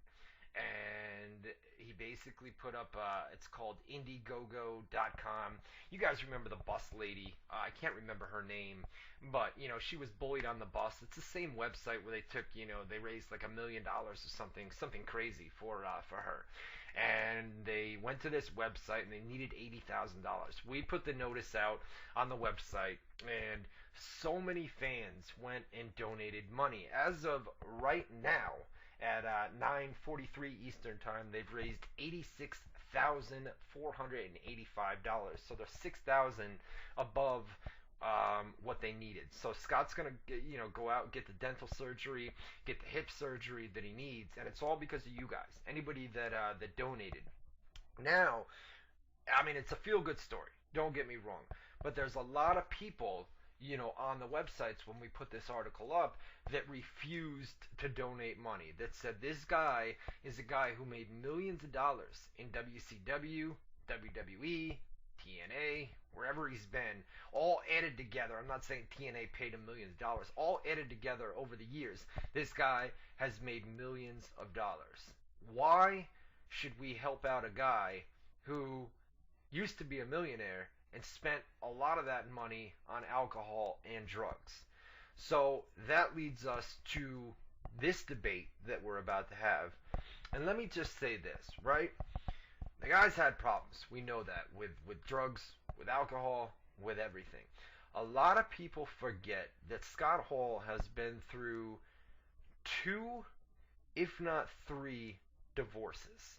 And if you know anything about divorce cases, celebrity divorce cases, the wife, the ex-wife, normally winds up taking over half of the cash that this guy has made. So if Scott Hall were to make, $1 million, the ex-wife would probably take $500,000 or $600,000. I'm not making any excuses. I'm just saying that the guy did spend a ton of money on drugs and alcohol. We all know that, dude. But think about what Scott's done. This is just my opinion, man. I know people are going to disagree with this. Think about all the years that you were watching Scott Hall back in the day. Hey, yo, Chico, Razor Ramon, da-da-da-da-da-da-da, right? Think about all this guy has done for the wrestling business. And he's got personal demons, man. Anybody that's never had their own personal demons, they don't understand addiction, and they don't know how bad of a disease it actually is. You know? That's the key word, disease. It's a disease. I mean, even alcoholism is a disease, and it's something you can't help. If you have the disease, it's something you can do about it. It's just part of who you are. It's ingrained in who you are as a person. But at the same time, can you then, if you have a disease, beg people for money? I don't know. Let me hear you finish your wrap up here on this, because I don't know where you're going with it. He's not, and like I said, man, Scott didn't want to ask people for money. DDP is the one that went out and did this, man. And by the way, DDP sent me an email on Tuesday. It was Sunday evening, and said Scott was in tears, man, when he reached the $80,000. So the amount, and he said thank you. He sent out a tweet, said thank you. I don't know what to say. This is just amazing, man. I never thought that you guys would come around for me like this. So my whole point is, I don't really know where I'm going. I mean, I'm trying. I don't want to act like I'm defending his drug use or his alcohol. I just know that it's a disease. I've struggled with it, man. You've struggled with it. You know that it's a disease, and to have so many people go out and donate that money. And the fact is, the guy is trying right now, and he's in good hands, man. DDP is the one. Look what DDP's done for Jake Roberts, right? And other people as well. The one guy that was in the military, right? And it's a big success story. It's got like 10 million views on YouTube. I don't know. I don't remember what his name is. But I just feel like he's right now is the time where he's in good hands, and I say this now, man, and you never know, because you know how powerful addiction is and what a disease it is. I don't know, but I think that he's on the right track, and he's got the right people around him right now, and I think he's going to succeed here. I really do, man. I got a feeling that this is it, man. This is it, because he's going to see that all these fans donated $80,000. He's going to see all the tweets about how many people really do care about him, and it's going to get to him, man, and I think he's going to remember this. I think I don't know, man. Addiction is powerful. The disease is powerful. I think that you said something. You said, I've struggled with talking about your stuff. I've struggled with addiction. You said, Matt, you've struggled with addiction. Anybody who really knows addiction knows we're going to be struggling with it for the rest of our lives. Now, whether it's active or not is one thing, but we're always going to be addicts. Whether it's an active problem in our lives or not is a different question. We will always have a fucking drug addiction and an alcohol problem. But whether or not we feed into that addiction, we could be clean for 10 years. We're still that whole 10-year stretch going to be addicts, because it's just part of who you are as a person. That's what makes it a disease. You either have that bug or you don't have it in you. Right. So I say, what is Scott Hall trying to accomplish here? He's trying to get clean, and he's trying to get a hip replacement, and he's trying to get some dental work done. Now, I think we should throw the fucking dental work out of the mix right off the get-go. Why do we got to pay for this motherfucker's teeth? That's the first thing. Secondly, that I see. That's fucking life and pain. And you can't go through pain, because at least not that level of pain, because if you're an addict, you're going to turn to drugs to deal with the pain. Maybe that's the same thing with the dentist shit, so whatever. But if you know anything, wait a minute. A tooth injury can hurt a lot more than a hip. Man, I know. He's getting clean, but he's got clean before. He couldn't stay clean was the issue. Why do you think this time he's going to be able to stay clean? Life is long, man, and if you're an addict to the level of Scott Hall, you can get clean a million times in your life, but can you stay clean? That's a whole different fucking thing. You know what I mean? I don't know what the word I'm looking for is for DDP, but I think he's like a savior. I don't know. There's something about DDP. What I've seen DDP do for Jake Roberts, who is in the same exact position, just as bad off as Scott Hall was, and what I've seen that DDP has done for Jake Roberts, maybe that's what it is. I feel like there's something with DDP that this guy can change people, man. And I'll tell you what it is. I'll tell you exactly what it is. He's a very positive person. He's a very motivational person. I mean, he positively pays. That was his gimmick in WWE for a reason. His book, Positively Pays. You get the DDP yoga. He's all about health and this and that.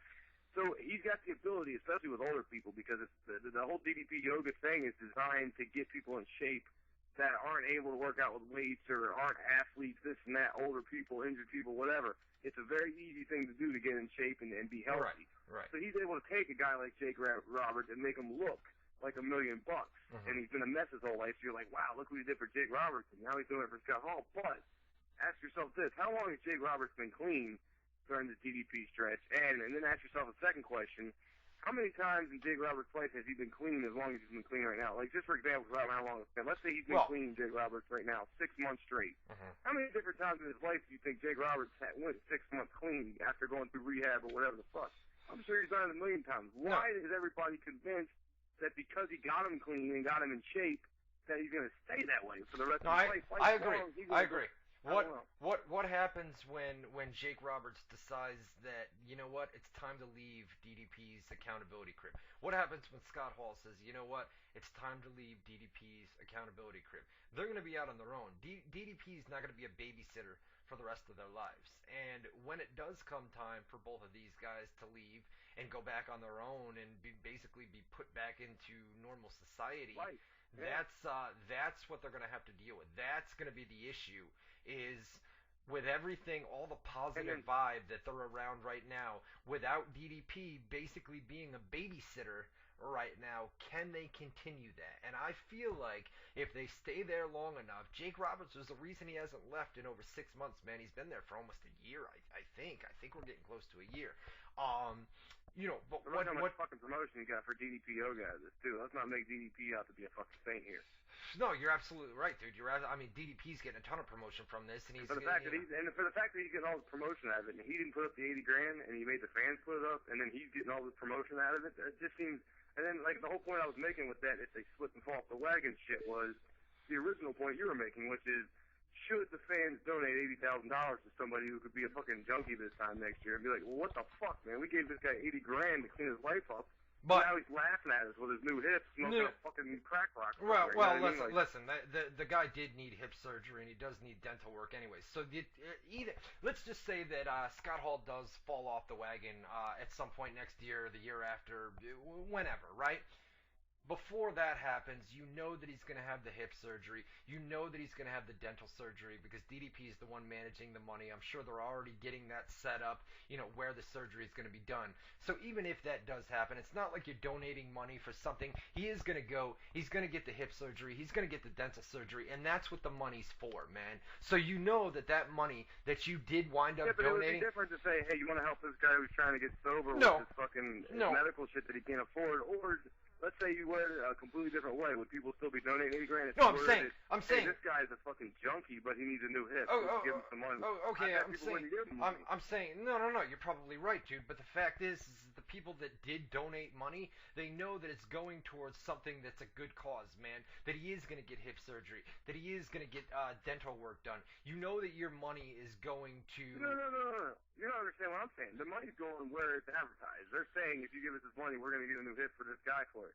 That's true, but would those people give the money if they knew the guy? Like, let's just this is very negative to say, but let's say Scott Hall falls off the wagon a year from now, and let's say you contributed $1,000 to this, and you're not a rich guy or something. I gave $100. And then a year later, you found out. You can tell us what you gave in a minute, Mr. Magnanimous. But okay, let's say Scott Hall falls off the wagon a year from now.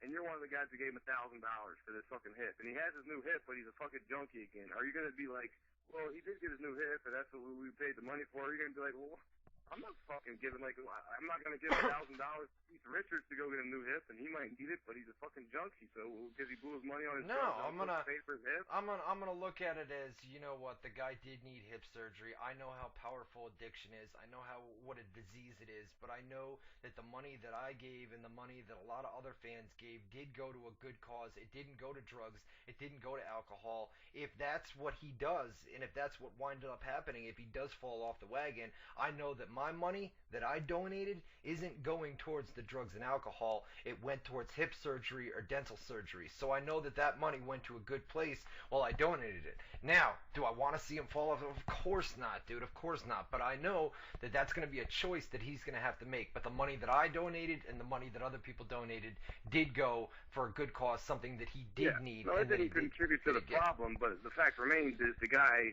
he got clean, he got himself fixed up, and then he went and fucking became a junkie again. So it was like, all right, I just took a detour from being a junkie to get all the fucking money off these fans to get my fucking health fixed up so that I could go be a junkie again. He didn't ask. You know what I mean? He wasn't the one that went out and asked. He didn't want to ask, man. It was DDP that said this No, guy. I know. I'm Said, just saying, if you're one of the fans that contributed, would you feel burned a year later if the guy became a junkie again? Like because basically, I'd feel. They're not just paying. Let's be realistic. They're not just paying for Scott Hall's tips. They're paying because they want to see this guy turn his life around. Why would I and feel? If ultimately he doesn't turn his life around, are you gonna feel gypped? No, man, listen, man. I know you're not following me, man. I know that my money went towards something that he needed, that he definitely needed in life. I know he doesn't need drugs, and I know he doesn't need alcohol, right? And I'm not donating to that. If that happens, that's on his own, man. He's not getting my money. He's not. I get you. He's not getting. Let's just put. You put money up, right? You're about to say that you donated. Yeah. How much money? $100. $100. That's not peanuts. $100 is a lot of fucking money. Okay, so let's say. You know you paid $100. You know he got the hip with it. But then next year, I'm saying you paid $100 because you want this guy to have a new hip, because you know how many wrestlers need a new hip or need a new this or that. The whole reason people are contributing money to Scott Hall specifically is because of this giant promotion to where he's trying to turn his life around. He's trying to get clean and he's trying to fucking get himself healthy, which means he needs to fix his fucking body up because he's going to be a junkie if he's got a broken hip because he's going to need the pain medicine. Blah blah blah blah blah. The whole reason people are donating money is to help Scott Hall turn his life around, not to get him a new hip. That's not true. That's not true. The motivation to do it is to help this guy turn his life around. If he doesn't turn his life around, are you going to feel ripped off a year from now when, even though you paid for this hip and you know that he got a hip with your money, so you didn't spend money on drugs or whatever? Like, man, I get that completely. But he didn't turn his life around, and that's the whole reason people are rallying behind this, was to help him turn his life around. If he still stays a junkie, all you did was fucking pay for him to be a fucking junkie who's not in as much pain. You know what I mean? And I'm going to feel good about it. I'm going to feel good that this guy got what he needed, man, that he got the dental surgery, that he got... It's not about that. I think what you're missing, dude, you think that it's all about keeping this... I'm donating money to keep this guy sober. I'm not donating money to keep this guy sober. I'm donating money so that this guy can go out and get a hip surgery that he desperately needs, to get dental work that he desperately needs. It has nothing to do with keeping him sober. That's his choice, man. I'm not donating money to that cause. I'm donating money for something that he desperately needs and that he's going to get with some of the money that I donated. Okay, so then my point would be, then let's say, name another wrestler. Let's say, I can't think of a wrestler. Let's say Kevin Nash comes out tomorrow and says, hey guys, donate money to me, I need to get a foot surgery. Yeah. Would you donate money to that?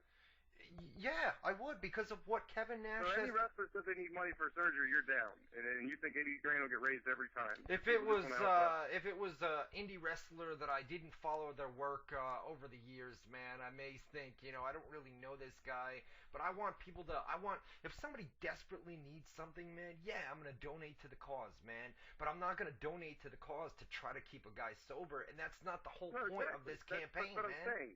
Do you think if Kevin Nash needed foot surgery, he'd get $80,000? Do you think fans would rally behind it as much as they're rallying behind the Scott Hall? My whole point is the reason he raised so much money was because people want to help him fucking help his life around. You know what I mean?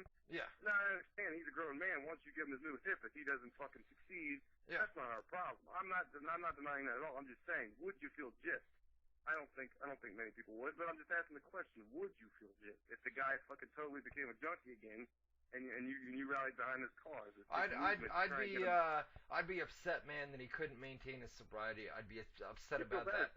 I'd feel bad for him, dude. But I would know that my money still went to a good cause. That's what it comes down to, dude. Because my money's not about keeping him sober. I didn't donate money to keep him sober. I donated money for hip surgery, and he got that. He's gonna be getting that. So I'd still feel I'd feel terrible that he couldn't keep his sobriety, but on the same end, I would feel good that he got what he needed and that my money went to something that he did need and went to a good cause.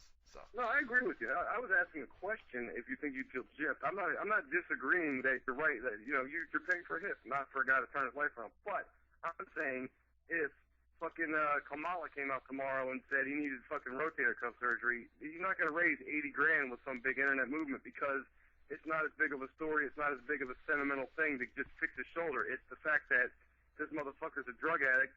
He wants to fix his hip so that when he's fucking not in pain, he doesn't need drugs. You know what I mean? It's the whole combination of things. It's not just we're donating money to give him a hip. It's that, well, this motherfucker is down on his luck and his life sucks and let's help him. All right. Yep.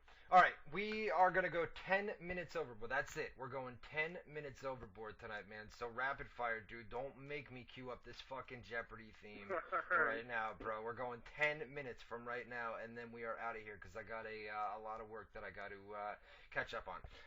Ranjit Cahill, do you think WrestleMania 29 will outsell WrestleMania 28? It's already got an $11 million gate, and it is sold out, but once production is set up, they will release some more tickets. And at Boone, Anderson Silva versus Chris Weidman, who you got? And Junior Dos Santos against Mark Hunt. Predictions. All right, those are two tough ones. Are those all three questions the same? Like, do I answer the WrestleMania one too? You can. Okay, the WrestleMania one last year, if I'm not mistaken, was the highest grossing WrestleMania of all time. If you add in pay-per-view, advertising, live gate, merchandise, etc., etc. So will it beat the biggest WrestleMania of all time this year? Ugh. I'll say yes, just because I'll just say yes. Because every year they seem to get bigger no matter what. But I'll say yes. Who wins?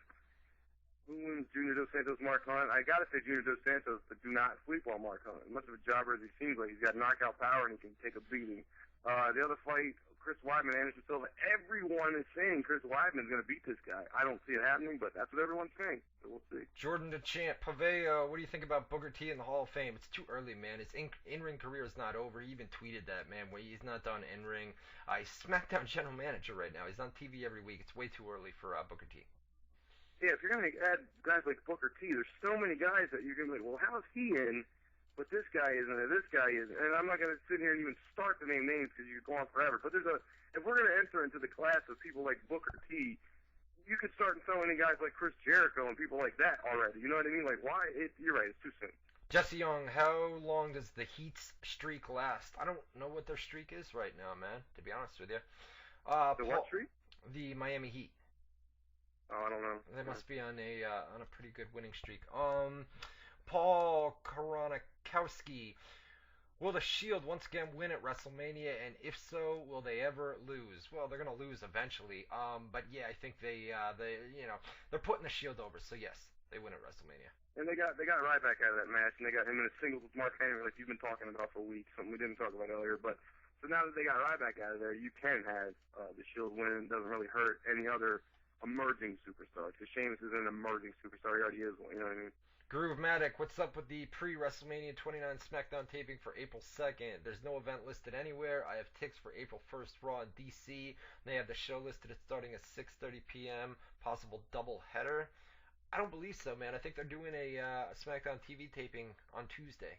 The 2 days after WrestleMania. It's probably just not listed yet.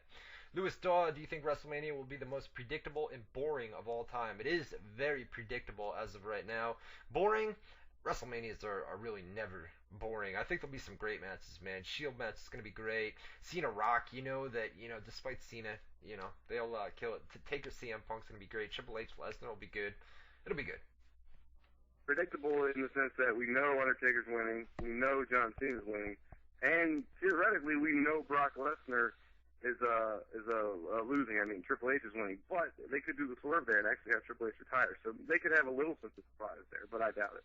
Justin Nestor, Ryan, the girl I like and I kissed. I got into a relationship with her about 3 weeks ago and it ended. I am heartbroken. Feels like my heart is gone and she's got it. What do I do? So stressed. She was the one for me. Wah! Wah! Justin Nestor, wah! Brock Flucker. Hey, listen, I feel for him because heavy breather again in the chat.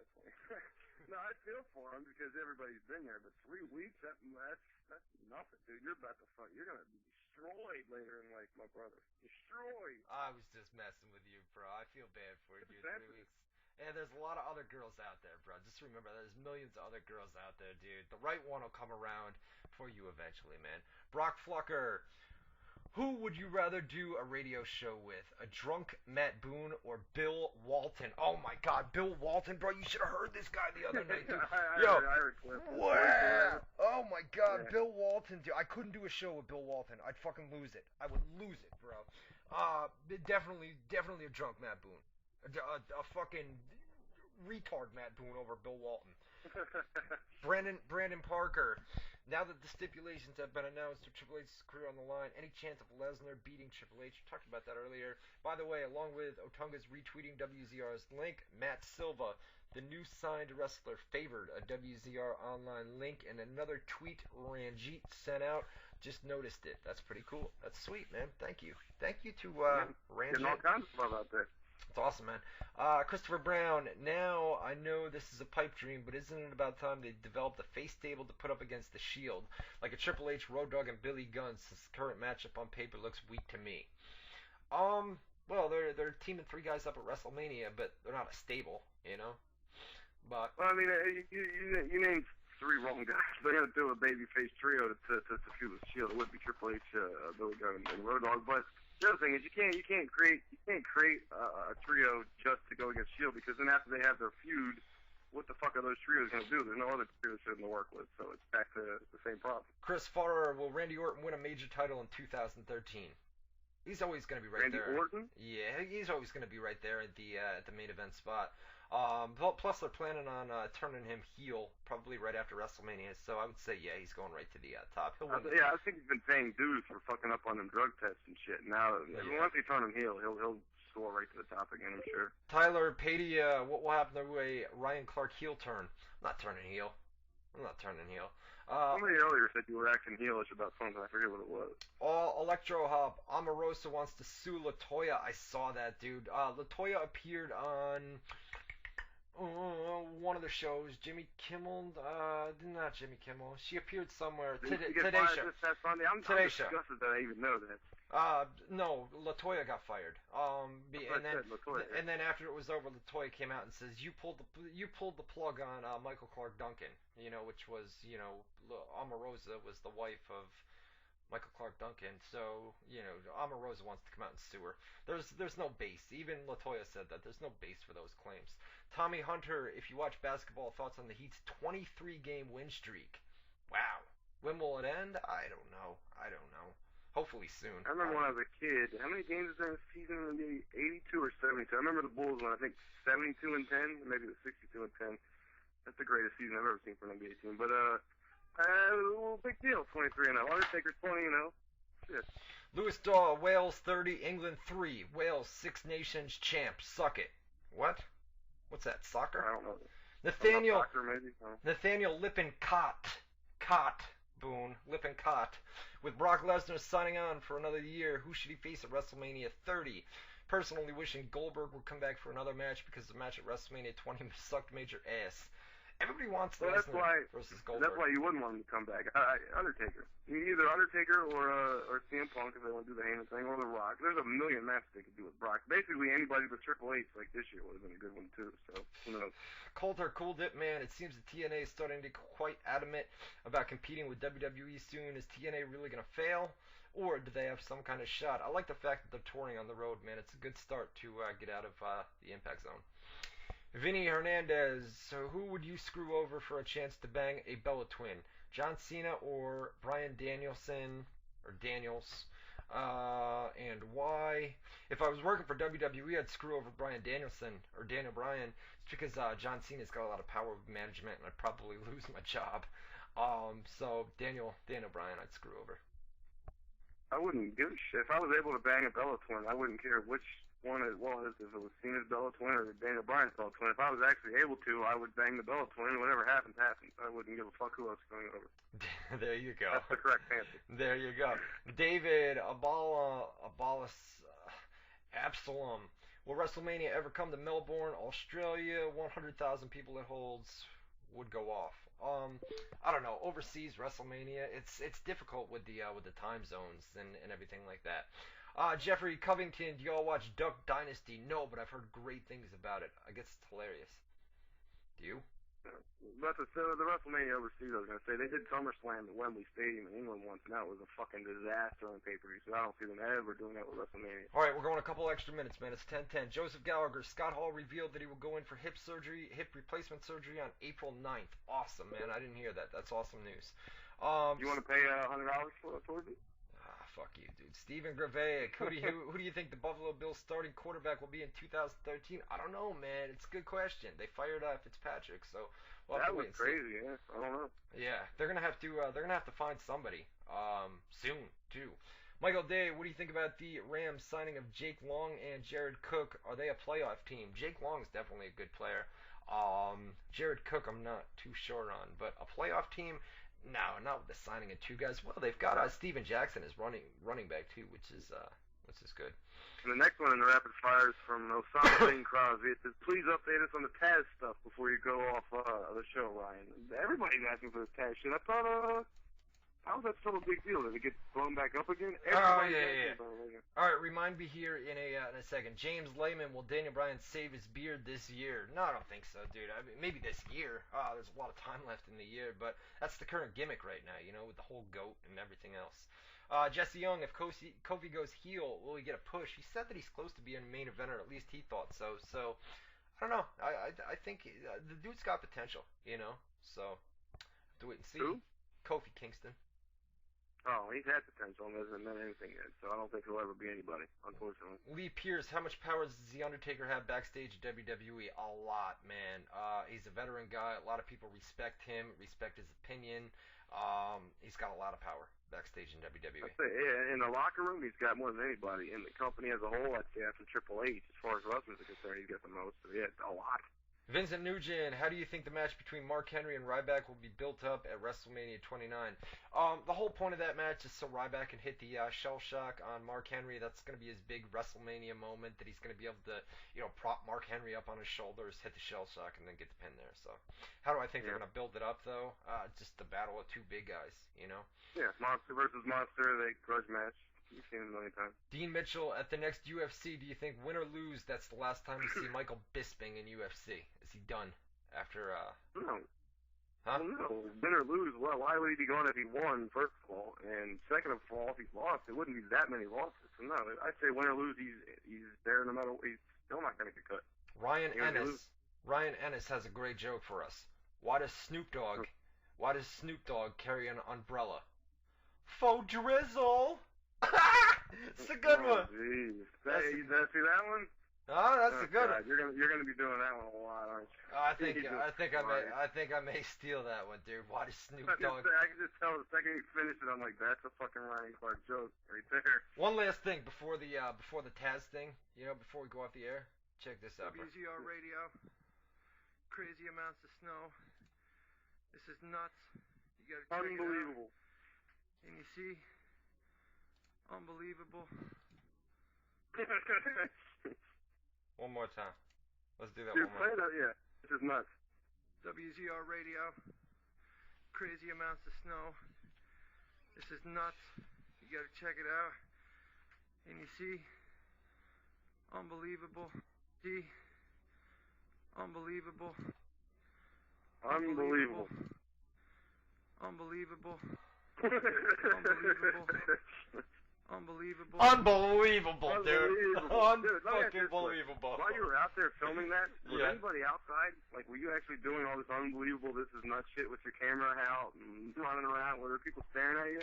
I don't know. You know what I did do earlier this week, man? Like the biggest Hey, douchebag. let me give you one last story. Here's the Taz thing, right? I called Taz out. I thought his lockdown commentary sucked, man. I went out on Twitter. I called him a douchebag, a dickhead, everything, man. I shouldn't have done that. He replied back. He said, I can take criticism and da-da-da-da-da. I replied, Impact aired, live the following week, and his commentary was much better on Impact, right? So I sent him a tweet back. Sure it was. I sent him a tweet back, and I got an email. I got an email from Taz, man, who said that he respected criticism, that all was good, he had no issues with it, and I feel like maybe, and I'm not saying I'm the reason for this, man, but there were a lot less personal attacks on Impact this past week. Oh, now you're giving yourself credit for changing this shot. Wow. Okay. Jesus, I just said no. But anyways, dude, it was he really. I got to be honest with you, man. I thought the guy was a douchebag at first, man, and the way he responded to that, man, he was very polite about it, and I shouldn't have gone about that on Twitter the way that I did. It turns out that he's an awesome guy, just a really nice guy, man, who actually took took the time to email, man, which was awesome, man. Oh. Just awesome. And yeah, and more than that, I was gonna say, to summarize the story, Ryan Clark sent one tweet to Taz and it changed his life. I mean, let's just call it what it is. And he changed his whole commentary style. His whole career is never gonna be the same, and he can all attribute it to one tweet from Ryan Clark. You are too much, man. You are fucking That's too what much. you just said. You said I'm taking credit for Taz's commentary on Impact. That's what it was. And I got Exactly one. what you said. You want to hear one more story before we go off the air here? I'm sitting here earlier this week. All right, and I hear loud yelling outside, like screaming outside. Right. I look out the window, and these two high school age kids are fighting. I read about this on Facebook. Are just duking it out in the parking lot, man. I got up off my computer chair. I've never ran so fast, dude. Ran outside to the parking lot. I got between them. I split them up. The one kid went down to the ground. He got knocked hard, man, before I could get there and split these two up, man. Nobody else was around. It was just two kids, man. I split them up, man. I sent the other kid away. I said to the one kid, his whole face was just, man, it was swelling up so quick, dude. It was just red. I said, man, are you alright, man? I said, you want me to get you some ice, dude? You gonna be alright? He said, yeah, man. I don't know why this guy would do this to me, dude. We're cool, dude. He's my best friend and shit. I said, yo, and the other kid's walking away. You fucking pussy, you bitch, you're a fucking pussy. I said, dude, just ignore him, bro. Go back into your house, man. I said, just that'd be you, dude. And I just kept thinking, this would be boring. No, it wasn't. I'm like fucking joking around in the air. I'm not man, I don't want to see. Somebody could have got hurt, man. So I went out there, I broke it up. Oh, no, you didn't. What? Somebody could have got hurt. Get the fuck out of here, you fucking pussy. Yeah, I can guarantee you right now, everybody listening, these were like two 15-year-olds. Otherwise, he would have sat his happy ass in his chair and stared out the window. But fucking, yeah, just like Triple H in the chat room. What a hero. Ryan Clark saved the day, and he changed Taz's life. All in the same week, folks. That's what we're dealing with. That's it. That's another Tuesday night WZR Who's radio. gonna have to do a show with? Me or Phil Walton? What'd you say? God, a retard drunk Boone for sure. Faux drizzle. Right. Faux drizzle. That does it, man. Go submit feedback. You're so selfish, Ryan. You're so selfish. Yeah, right, dude. I'm a nice guy. I break up fights, dude. I deal with you for 2 hours every Tuesday night, dude. I try my best, man. I try my best. Fucking busy schedule. I hear you, man. All right, Army. That does it. We'll see you guys next Tuesday night. Go submit feedback. Tell them they can submit feedback. Might it be. We want your feedback over at Facebook.com/Ryan Clark WZR. He's over there putting the post up now. Once you get to the top post, you ask for your feedback. If you thought the show was good, you tell us why. We'll do more of it. If you thought the show was bad, we'll do less of it. This is how we get better. Facebook.com/Ryan Clark WZR. Start a little bit. Ryan, let's get out of here. We're out of here. Apex Predator, you want a shout out? There it is. Yipster, just because you said you the man, Ryan, you get one too. We're out of here. We'll see you next Tuesday night, 8 to 10 Eastern Time, WZROnline.com. For Matt Boone. That's me. This is Ryan Clark. That's him. Saying see you next Tuesday night, 8 to 10 Eastern Time on WZROnline.com.